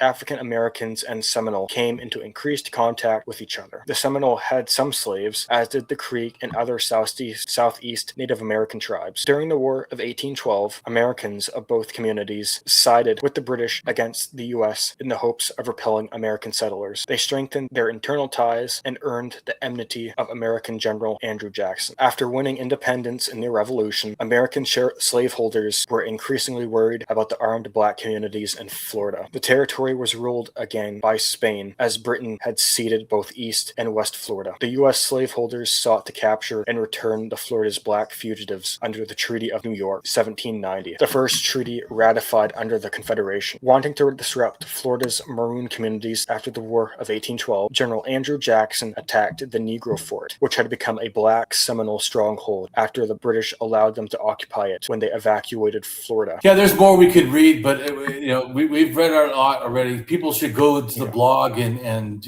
read all this different stuff, because there's a lot more. But I could keep reading for hours. Yeah, well, and we've also skipped around a little tiny bit, and this is also the second video, so there's another whole video that kind of starts all this. But the point is, I think this already gives a good idea of what, who, how, when, where, all this stuff is going on. And like I said, it's important for us to know the real truths and not just the comfortable truths. No, it's good to see the past as it is, as history really is. Don't look at it with rose-colored glasses, or like, if you're going to research history on your own, like, look at multiple sources, compare and contrast. Don't just take one source and run with it, and question the sources that you do read. Like, take your time, review the material, study the material. I agree. We need more people like learning true history, not just like these caricatures, these one-sided, biased like jokes that we get from like so many people who like viewing history as just like this black and white thing. Like, this one group's bad, this other group's good. No, there's good and bad on both sides, and there's more than two sides. There's a bunch. Right. There's a bunch, and the real history is really varied and not some simplistic thing that people want to fit. Yeah. So that's why, like I said, I really care about what the truth is, not what's comfortable. And I also think that we can't forget that it also, there's in the middle of all this gray, it is great that people that were African American were allowed to escape worse situations, and it is great that Native people helped them. There is some good stuff in there. Yeah, like for example, the Saltwater Railroad. Right. There's more. It's not just the Underground Railroad. Like escaped slaves having to hide in the forest, or like following the stars just to escape a plantation. Right. They're traveling down to the Caribbean too. So what would you say after you've done the two videos and read some of the blog? What's your thoughts? Have you changed at all your thinking or learned new stuff? It's more complicated. I already knew it was complicated, but it's a lot more in depth than what we learned in school. Even high school or college. It's way more in depth. Yeah, I agree. Which is but I think, like I said, it helps too when you look at things that are like you work on a lot, the OCC, seeing that other people often want to use these labels to like whitewash stuff or to limit stuff. It's all, the real truth is often more complicated. Yeah, and the thing with that is the real truth. It's also awesome seeing the good stuff that actually does happen, but there's a lot of tragedy too. Yeah, like both episodes we've done on Florida right now. There's some good and there's a lot of bad, especially with slavery. Oh, a lot of bad, yeah. And the first episode talks about some of the stuff we went through, but that one, it's more focused on like when the Spanish first showed up, the laws they imposed on the indigenous, what the Europeans did. Yeah, but and this one's more about what the Native Americans did. I really liked this one because it shows the opposite side, what they went through. Right. And it wasn't just them getting enslaved by the Spanish or the English. They were enslaving their own people. They were enslaving blacks, but they weren't just doing that. They were using blacks as intermediaries to help communicate with the Europeans, to negotiate different trade deals. Like we had read earlier, even from the earliest days of the U.S., they were backstabbing tribes and pretty much discarding treaties that were agreed upon by multiple people. Agreed. And even they did that to it's a tragic, the disgusting Black Seminoles that came back from Mexico and even won awards in the American military, and then they fucked them. Yeah, promised land, and they weren't given it. Yeah. No. And when I know a lot of people feel like I just want to hate on America. I just tell the truth. If you after that decide that America has done things to be hated, okay. I mean, you could look at all that and think, oh, proud to be an American. Come on. Well, yeah, if you like fucking sit around and read from one news source that just parrots like fucking propaganda all the time, right, and looks at its past, like all of a fucking America's past past is just industrialization and George Washington crossing the Delaware holding an American flag. If you get your news sources from something like that, or, it doesn't have to be that. If you just get them from a few sources that only talk about bits and pieces and cherry pick the good stuff, you're going to miss out on all this. And I don't say that in a good light. There's a lot of tragedy reading through this of what people experienced. Like millions of slaves died during the early days in Florida, not just from the Spaniards, but from the English also during the 17 and 1800s. Millions. Yeah. So I want you to read again the what we started this with last time. We're going to end with it. Okay. Where it says the indigenous and Black Americans. Indigenous Americans and Black Americans, while heavily themed with their struggles with injustice and loss of life or freedom, are not diminishing their endless fight for empowerment and survival. We should not just view these stories as linked to the past people, but understand their ancestors thrive today and deserve our admiration as survivors, not our pity limited to them as victims lost to time. By doing this, we shift the lens from historical sympathy to contemporary respect, honoring the agency and resilience inherent in the histories of Indigenous and Black Americans. Yes, and I thank you for joining me with this and helping me do videos. I really appreciate your input. Yeah, and I appreciate coming on to and reading through these. It gives me a chance to learn about stuff that either school or university didn't cover well, or that I just don't know about. It's an eye-opening experience, to put it lightly, especially with stuff like this. A lot of these people, a lot of these communities today, like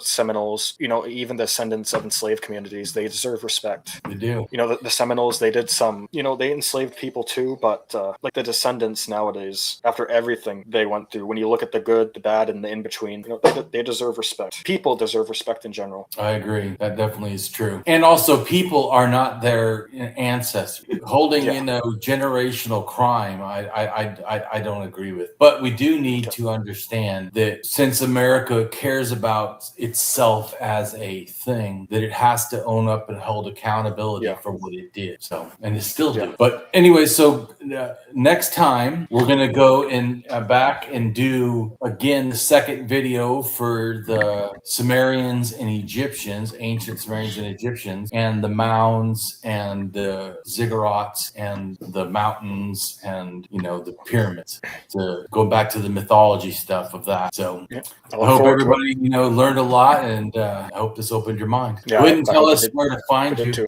You can find me on X and Reddit at CopperViolette. You can find me on academia.edu at Dylan Violette. You can find me on Facebook at Dylan Violette. And most recently, I have a Blue Sky account. I haven't done much there yet, but I go by CopperViolette on there. So if you want to follow me there, just to wait and see if I start posting, go right ahead. You can contact me on any of those platforms. And if you're interested in professional communication or classic email, you can find me at copperviolet@gmail.com. All right. Take care, everyone, and I'll see you next time. Okay. See you next time, everyone.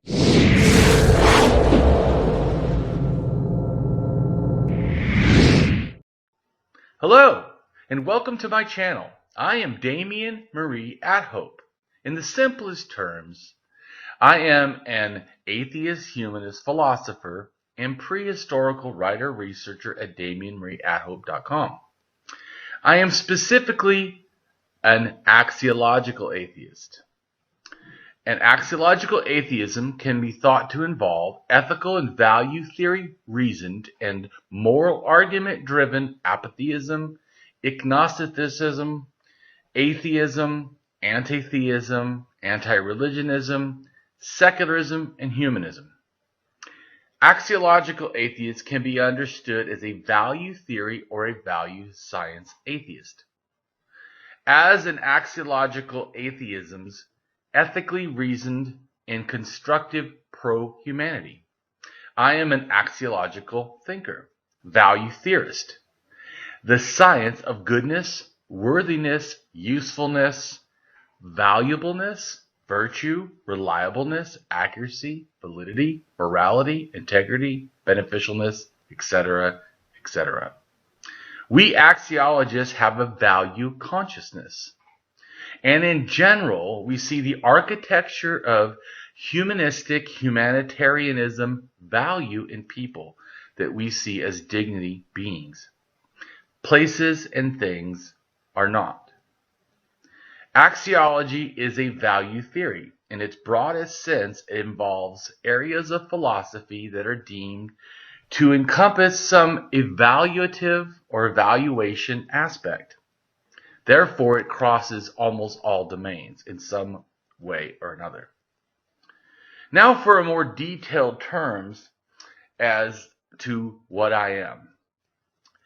I am an axiological atheist, an anti-theist, an anti-religionist, secularist, humanist, rationalist, writer, artist, poet, philosopher, advocate, activist with schooling in psychology, sociology, as well as I am an autodidact, self-taught in science, archaeology, anthropology, and philosophy. I promote science and am against pseudoscience, pseudohistory, pseudomorality, things that are found in religion.